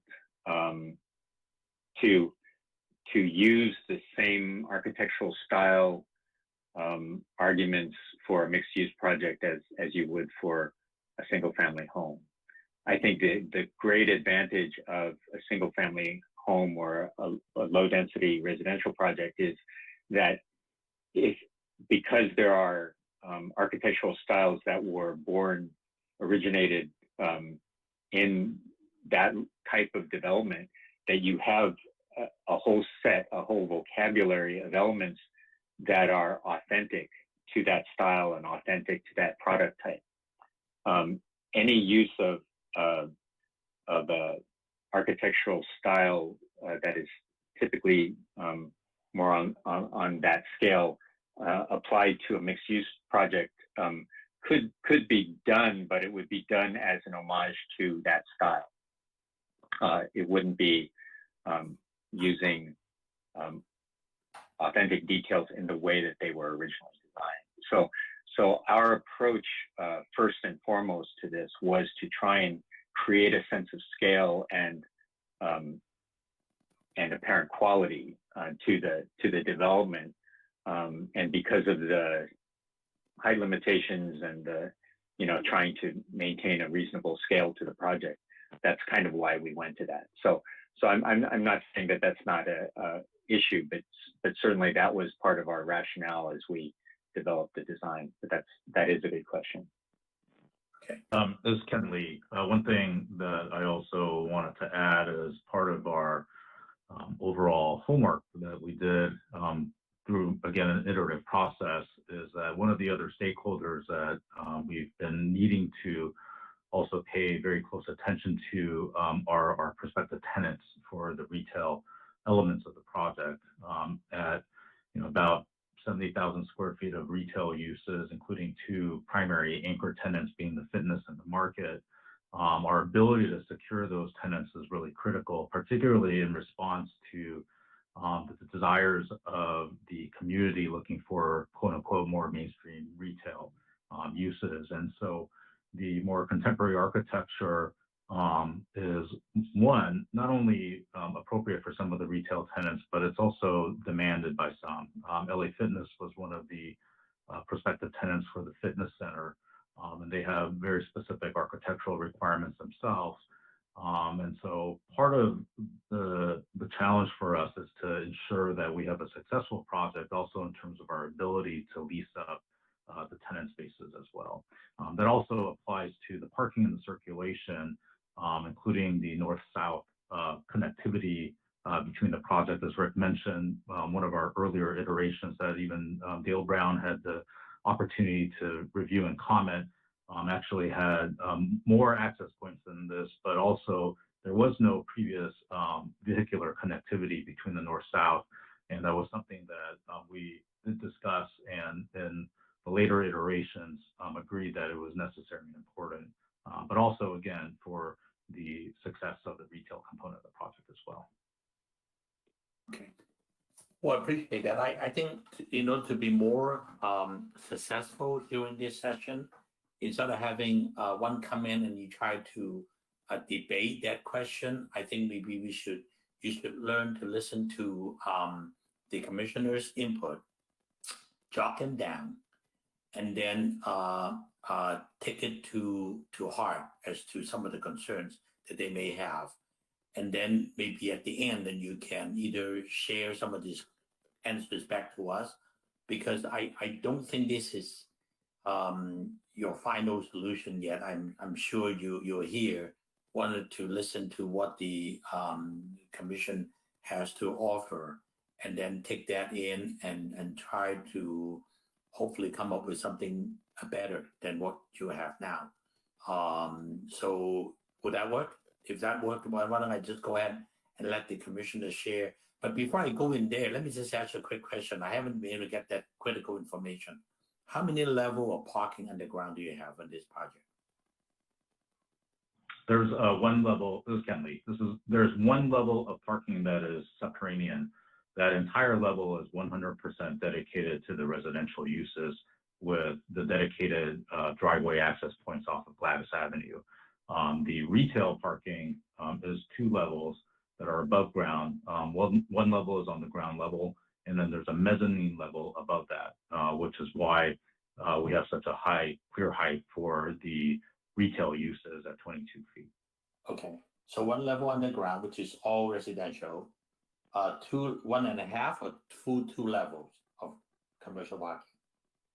It'll be a full 2 levels above. Full 2 levels. Behind residential, correct. Okay, so the first level is coming off on Pearl, Grand, El Monte, and North Gladys? Commercial. That's correct. Okay, so how do you stop people coming in from Gladys going down? Now, you can take it for granted. My biggest thing, just by even looking at the basic circulation, because circulation is one of our major concern. On this body has reviewed basically every single mixed-use project that is under construction or completed or coming in now. We have some experience trying to do that. Somebody find it, San Gabriel was too busy. They missed the second turn. They go to Gladys. They see the project. They may be going down into the wrong place. So that's one of the concerns. All right, I just want to understand what it is. So that your podium has 2 levels, basically 2-story high, parking on top, parking on the first floor, except just the market, fitness center, and the commercial places. And all residential will be built on top of the podium. Am I correct on that? Correct. Okay. And then what happened to your central park? Is it open to sky, or is it above, on top of the podium? Where is that at? Is it street level, or where is it? That would be street level into the sky. Sorry, It's go ahead. street level, open to the sky, right? That's correct. The Central Park is open to the sky completely, and the central portion of the park is on natural grade, which would allow for full-size trees. Okay, so part of the Central Park is on grade. On grade meaning there's no parking underneath there? Correct. So you don't have any, you haven't worked out the parking plan yet underground, right? We have. Okay, so we're not shown here, of course, obviously, right? I'm just trying to understand the master of the project design concept, and so at least we can be a little bit more productive when we try to share opinions. Okay, all right. So this is, I think that helps some of the commissioner have a better understanding of what we're looking at. All right, great. I'm not going to question anymore. I'll go on to my commissioners for their input. Commissioner Salo, comments from you. Yes. Thank you guys for the high quality presentation. It's really appreciated, especially for visualization. My first comment would be, I noticed on the bakery and coffee area that is facing inwards, there is this patio area for outdoor dining. I think some of the items that were addressed by Ken with the outdoor dining and the roll-up doors for the retail areas, you know, I see a little bit of it spilling out onto San Gabriel Boulevard, and I actually would not mind seeing more of it spill out onto San Gabriel Boulevard, so that as you're driving down the street and maybe that's not your intended destination, you can kind of see some of that activity and life. Secondly, I had a question for the applicant. On Gladys Avenue, on that side of the park, will there be a gate at night? I mean, will there be a gate, or will it be secure at night, or is it just going to be completely open? And my last question, I think, is regarding the fitness area, the fitness tenant at the anchor. If it does not become a fitness tenant, what would be the alternative to that? Has that been considered? And those are all my questions. Thank you. All right, appreciate that. Okay, so instead of having them answer, let me go on, and the applicant, you can jot down those questions, and then we can maybe collectively see if we can capture all the comments together. So Commissioner Nadoni, your comment. Yes, hi. I again would like to commend the presentation. I thought you did a great job. Looks like we're looking at some pretty good materials. Your first, and I really do like the Central Park, and I like the opening up of at Pearl. Not that looking back down on Pearl is that pretty, but hopefully maybe those retail on the corner of Pearl and San Gabriel on opposite corners can improve a little bit. But I guess what you had first mentioned that your intent was not to create a wall, and I think along San Gabriel Boulevard, and I think you've achieved that in plan. However, I'm not quite convinced that you've achieved that in the elevations. There's the setback doesn't seem to be as deep as what I would think. And just looking at your images, even though you're modulating your elevations, which I do appreciate, I think there is a sense of a wall as the plan gets extruded up. So I would, if there's some way you can take a look at that a little bit more, that would be appreciated. The Gladys Street elevation, it backs up to residential. It looks like a parking deck.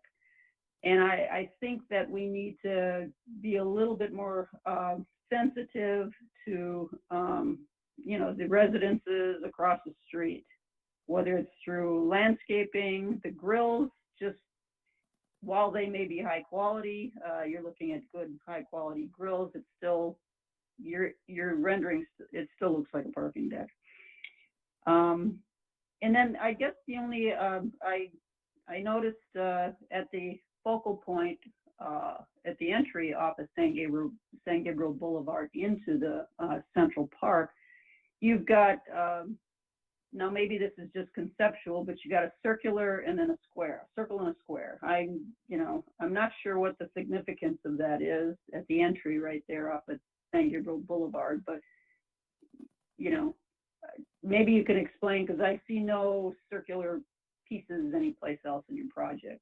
Maybe it's just one of your follies. And I would have a question on service. I do see on, I guess it's Grand, I see the service for large semi-trailers for the supermarket that's going to be there.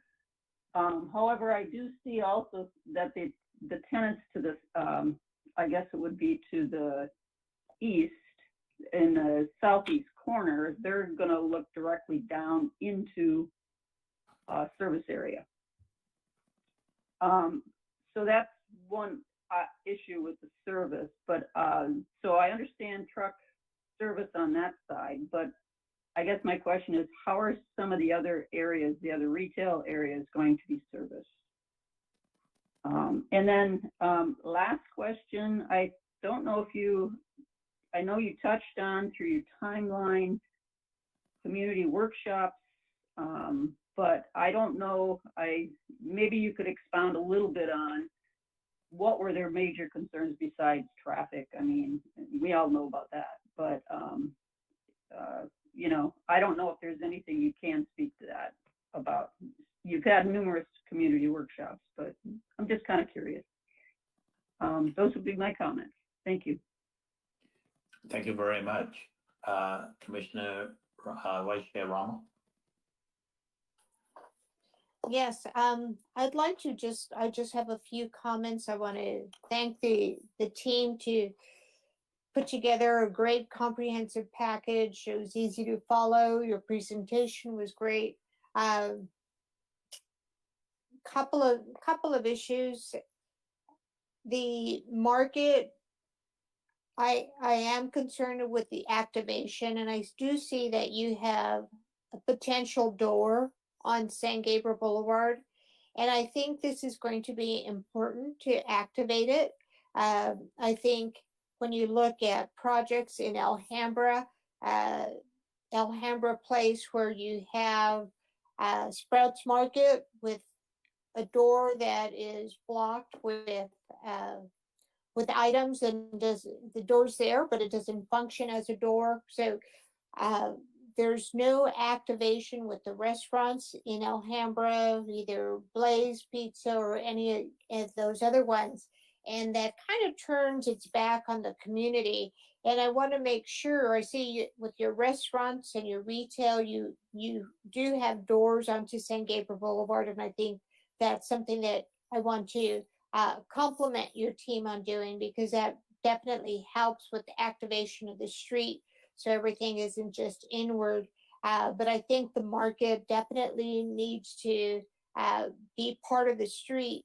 And I think when you see an example of the Whole Foods on Arroyo Parkway, they definitely have two functioning doors that work for a supermarket concept.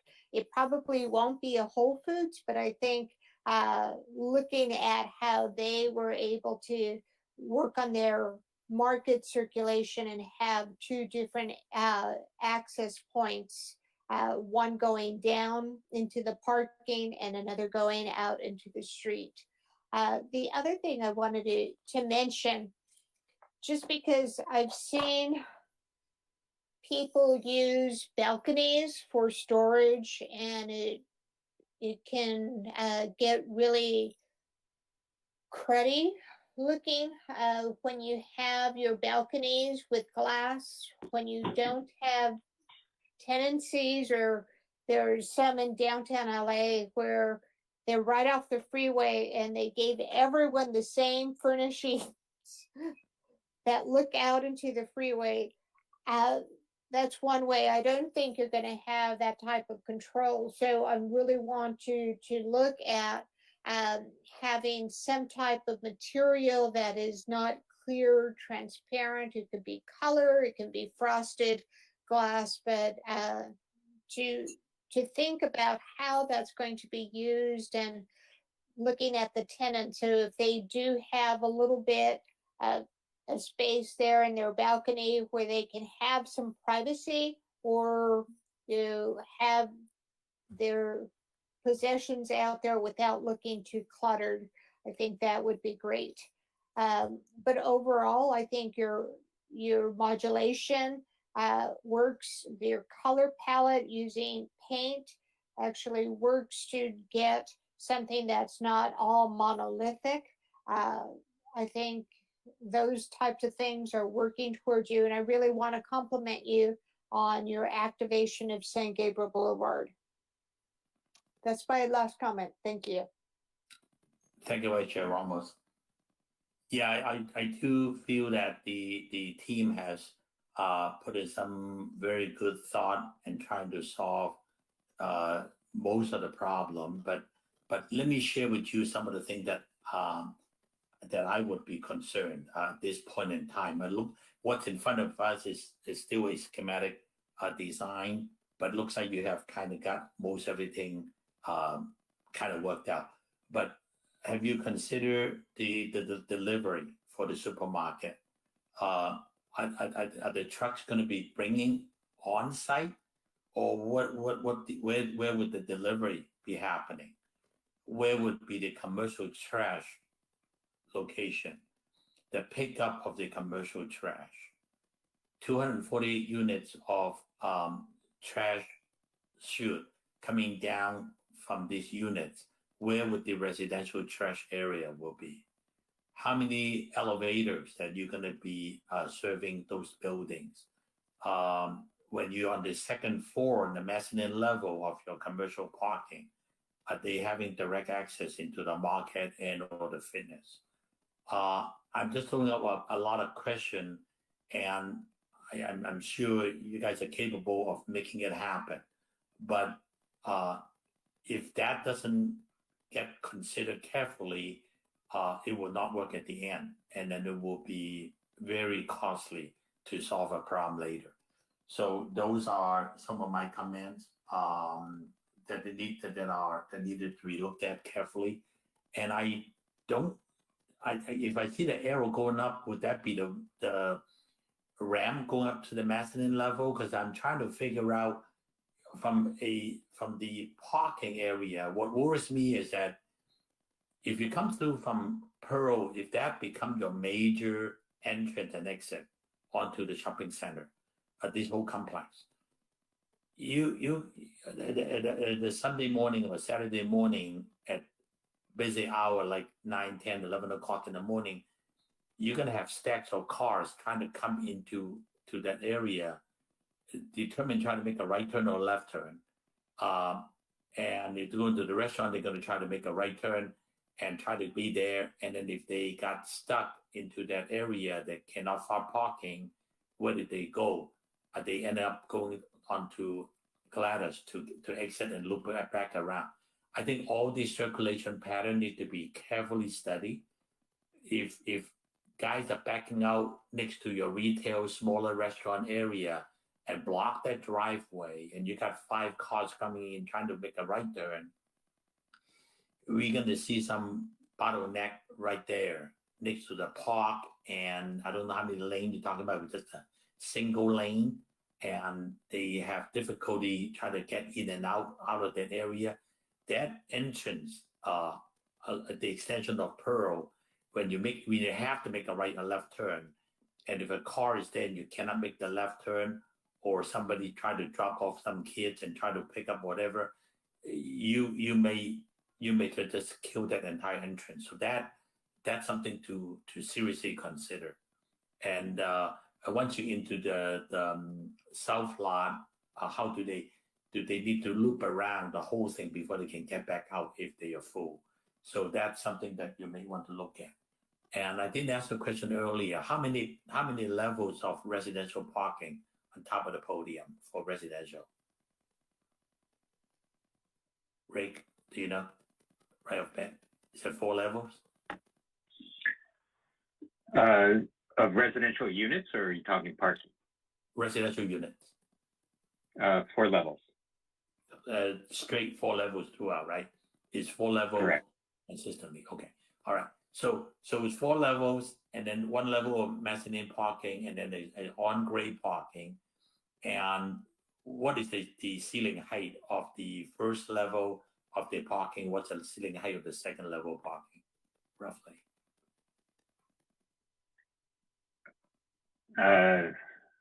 Well, maybe Kim could answer that. I don't know the exact height of the parking level. We need to work that out because Yeah. if you consider the delivery truck coming in at all in the first level, you know what the heights are and you need to accommodate that. Sure.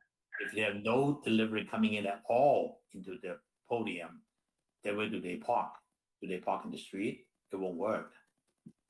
Yeah, no, I understand. And actually, the accompanying PDF that we provided for the commission has full plans, sections, unit plans, the whole shebang. You mean eventually, or you going to show us later on, or you're going to come? No, back we provided a PDF that had all of the detailed floor plans and basement plans and sections and unit plans. Oh, so yeah, full 11 by 17 sets of the full plans were also delivered to staff for distribution as well. And they show all the details of everything? Yes, absolutely. It goes on the staff report. Okay, so all right, that's.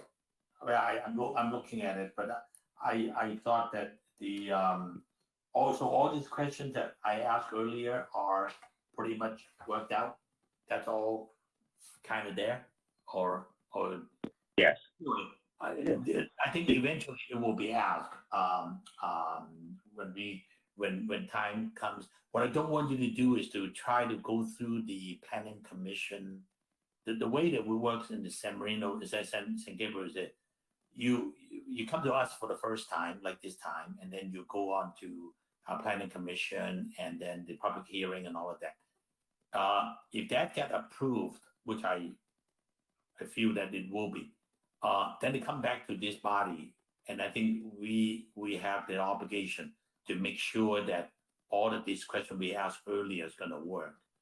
And if the solution requires a major deviation from the plan that you have gotten approved for, that creates some problem for the planning department. So sometimes it's best to have all those things worked out. Some of these major projects has come to us for 3 or 4 generations of comments, and try to work everything out with the design review commission, because at the very end of the project, you come back to this body for the approval. And if at that time we bring those up and there's no solution, it's going to hurt your project big time at that time. Simple as public arts that is required. Have you thought of any public arts? How is that going to work? Do you have any idea how to present that, or do you have any design at all? Yes, actually, the development of the Central Park and the multiple components that we have within it were done with an eye towards treating it in an artistic fashion. So the areas that we that we're not required to do, like the tribute grove and all of the custom work that relates to the paving, the engraving, the homage to the San Gabriel Nursery, the treatment of those areas, we were assuming that we would use as kind of the creative outlet for what we would include within the project.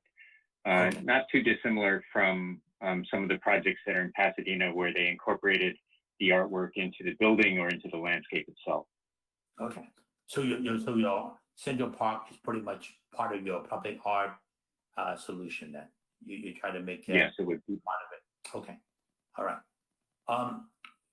Okay. I think I raised enough questions from my end. So we'll look at that. So I guess question for staff. Is this pretty much ready to go to planning commission for their public hearing and consideration? This is the senior planner Matt Chen speaking. The next step in the process is the city's CEQA consultants still need to finalize the final environmental impact report or the final EIR. So right. They're working on respond all the comments I received, and so far, city received 5 comments to the CEQA comments. So the consultant need to prepare comments, kind of finalize the final EIR, and there's still others.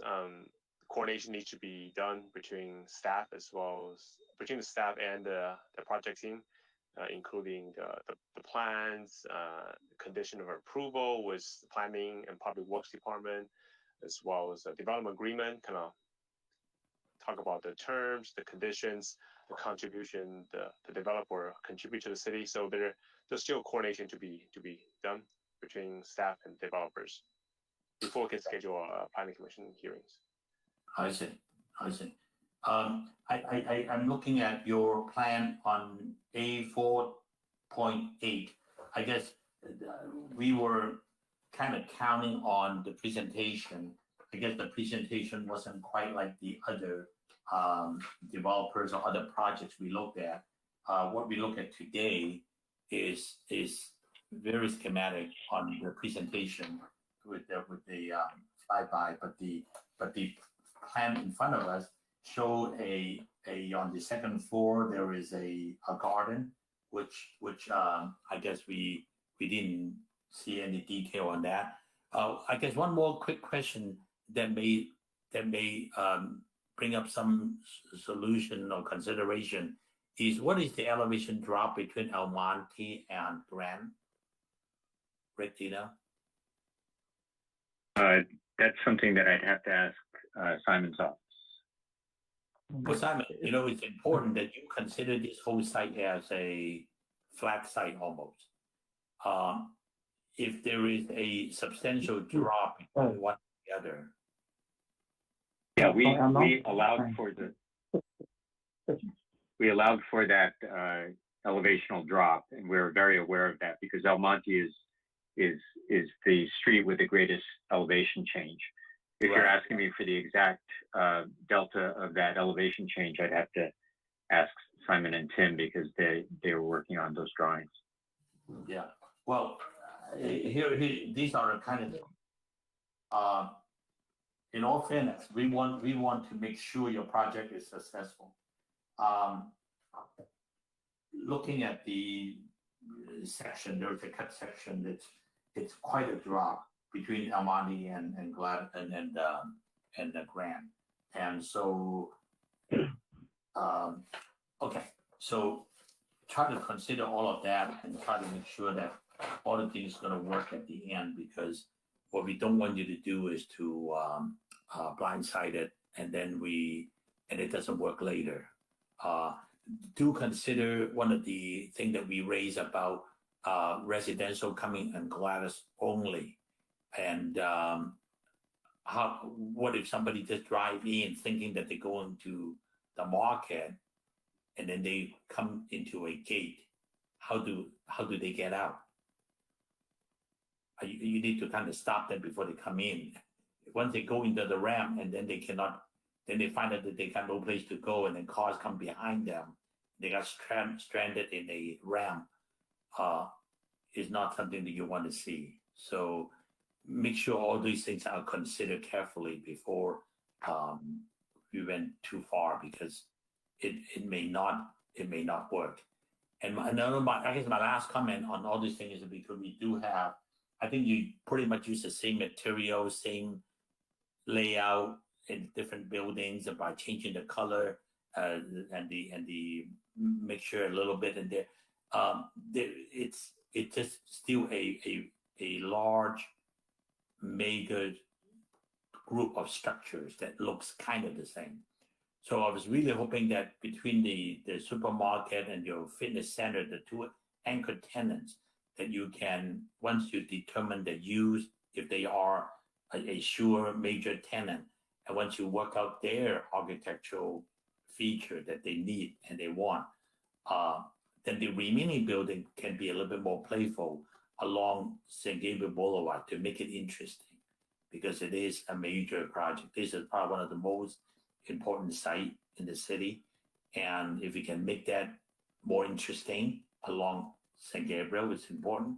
And then once you turn the corner on Gladys, I understand that it is all of a sudden it's residential, which the placement is correct, but back to what Commissioner Ndoni was saying, you want to take the advantage of that side of the street, and if we were to do anything at all, that Central Park area, and together with the parkway and whatever setback you have back there, that really should say something about San Gabriel Nursery, which means that landscape become probably one of the most important element on that side, to pretty much just draw that picture that it is a residential project.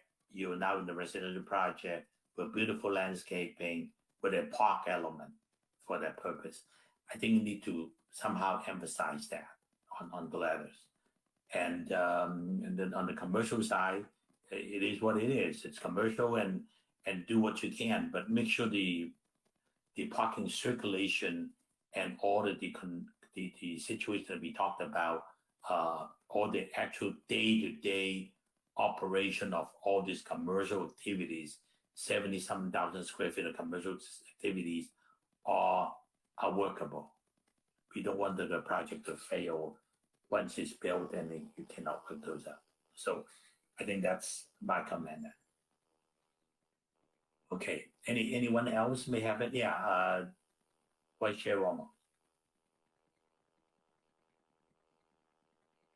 Just a quick observation, when you're talking about the residents that are on the other side of Gladys, I don't know if with engineering and public works, if you've talked about having a pedestrian crosswalk kind of on the other side on where Pearl would be on Gladys. This way you have that connection mid-block, and it brings people into that park area, that Central Park area, without walking all the way to one corner or the other.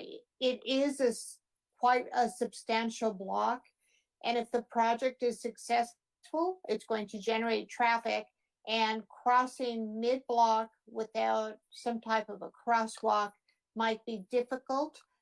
Might be dangerous, depending on how many street lights there are, et cetera, et cetera. And I think when you look at kind of a Pasadena example on Lake Avenue, they have a couple pedestrian crosswalks. One is right by Macy's that crosses Lake Avenue, and another one is further north near the restaurants. Oh my gosh, is it like anyway, there's two examples on South Lake in Pasadena with just a pedestrian crosswalk, and it's basically green until someone for the vehicles until someone presses the button to cross the street, and then that slows down the traffic, stops cars, and a person can cross the street safely. Thank you. Good. Thank you. Good suggestion. Anyone else from the commission that want to share some of their observation? Our job is to help you to make these projects successful. I just want the development team to understand that, because nothing could be worse than you gone too far and then find out that there is a problem. So yes, Commissioner Nadoni. Yeah, I think to your comment, Chairman Chang, is on circulation. It would be helpful to have some kind of circulation flow for parking, and in a plan format, so we can understand how you come in, what's going on, and that'll help a little bit. Thanks. Absolutely. You and I have gone through a few of these projects, and I think they really need to do first of all, a commercial circulation analysis. So we know how the commercial vehicle come in, because I'm looking at this plan that's on screen now, right across from the supermarket. It looks like commercial traffic does go out to Gladys. It is an entrance to the commercial parking, I believe. And then the second one towards the park, that one ramps down into the residential area. So there will be commercial cars coming out from there, in and out. So that's one. And then if you go further down, that's another, after you pass the central park, you have another residential traffic coming down. So I think it's important that we see a circulation traffic presentation of how these commercial cars coming in and out, and how the residential cars coming in and out is there a mix? If there's absolutely no mix at all whatsoever, then there should be controlled entrance and exit for residential. And then we need to make sure that commercial traffic works both between the street level, the mezzanine level, and I think this podium is up 20-something feet. And I also asked a question about, can they park on the second floor and go into the market? Because that makes a big difference. If they do, then you get a second floor entrance. Then the whole design criteria is a little different. So if there isn't, then how do they get from the mezzanine level down to the street level and enter the market? Become also a very valid consideration. So I think I guess question for staff is that if they want to do whatever they want and then go to the planning commission, for this commission to do our job, those questions will be asked.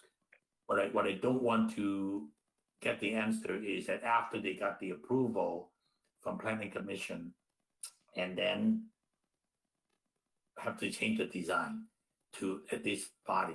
I think it will be fair for them to come back to this commission and have it after we have a chance to further understand some of these questions raised tonight, and make sure that it's going to work before they go full speed on the approval process.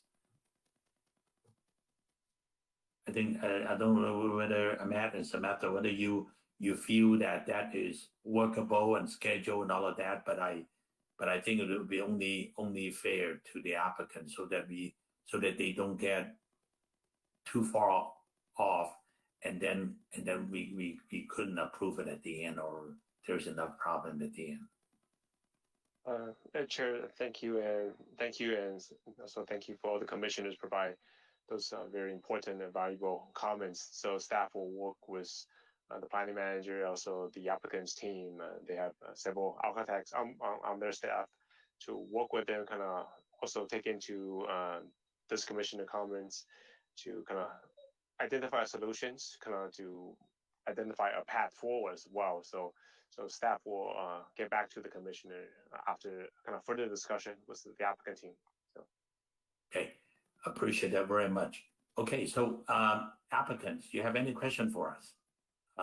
Rick, Simon, Ken, I mean, this is the best time because this is less formal. You can go ahead and ask questions, and if any one of us can share some of these things with you now, it's going to help you.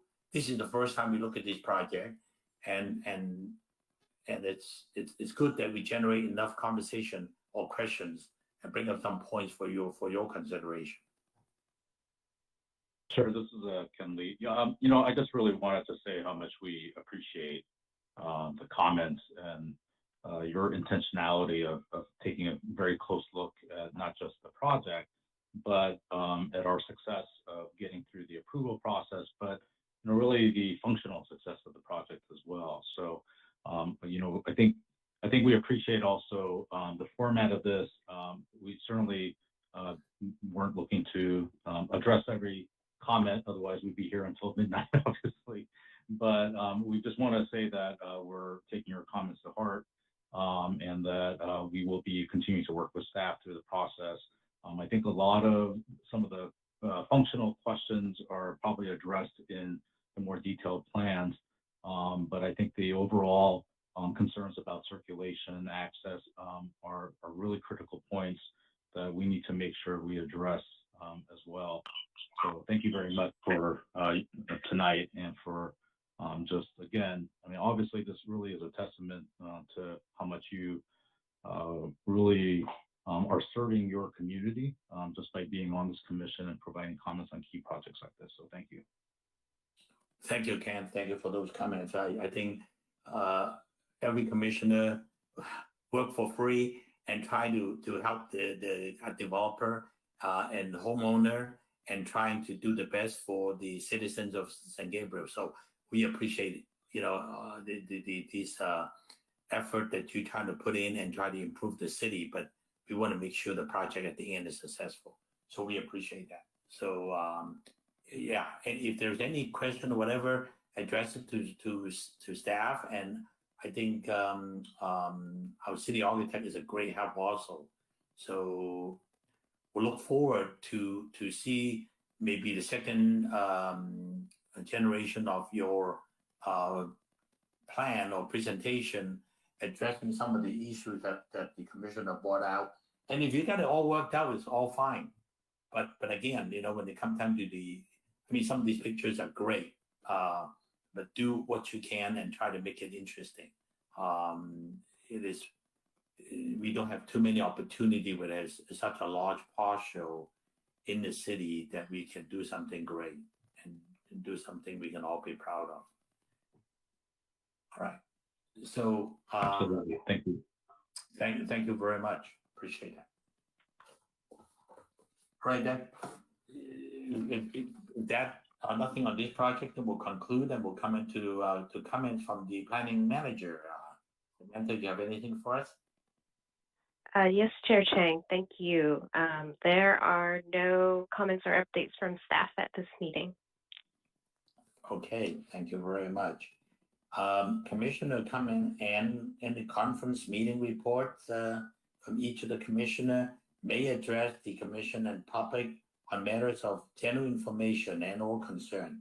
This is also the time the commissioner is to report to any conference or meeting that they have attended. Anyone have attended any special conference that you want to share with the rest of the commissioners? Yes, Vice Chair Rama. I want to thank Matt for including us in the Zoom meeting on the San Gabriel mission. The San Gabriel mission, founded in 1771, they're going to have their 250th anniversary of their founding. So when you look at anything on the West Coast, this is the fourth in the mission chains. It's older than everything else in LA. It's the only building south of Monterey with its type of construction of fired brick and stone. And it's so important to the identity of our community. It was really interesting to hear about their progress and what they've done.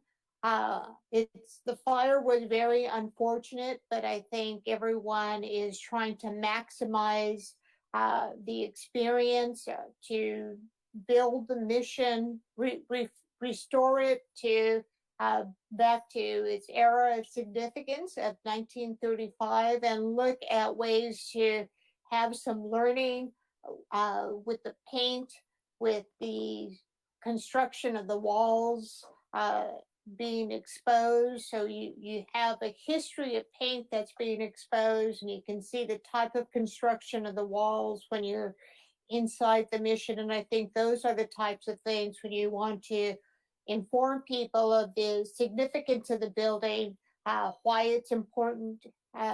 These are the types of things that really make an impact. So I want to thank Matt for including us and giving us that opportunity to participate in that. Thank you for those comments. Yes, Commissioner Nadoni.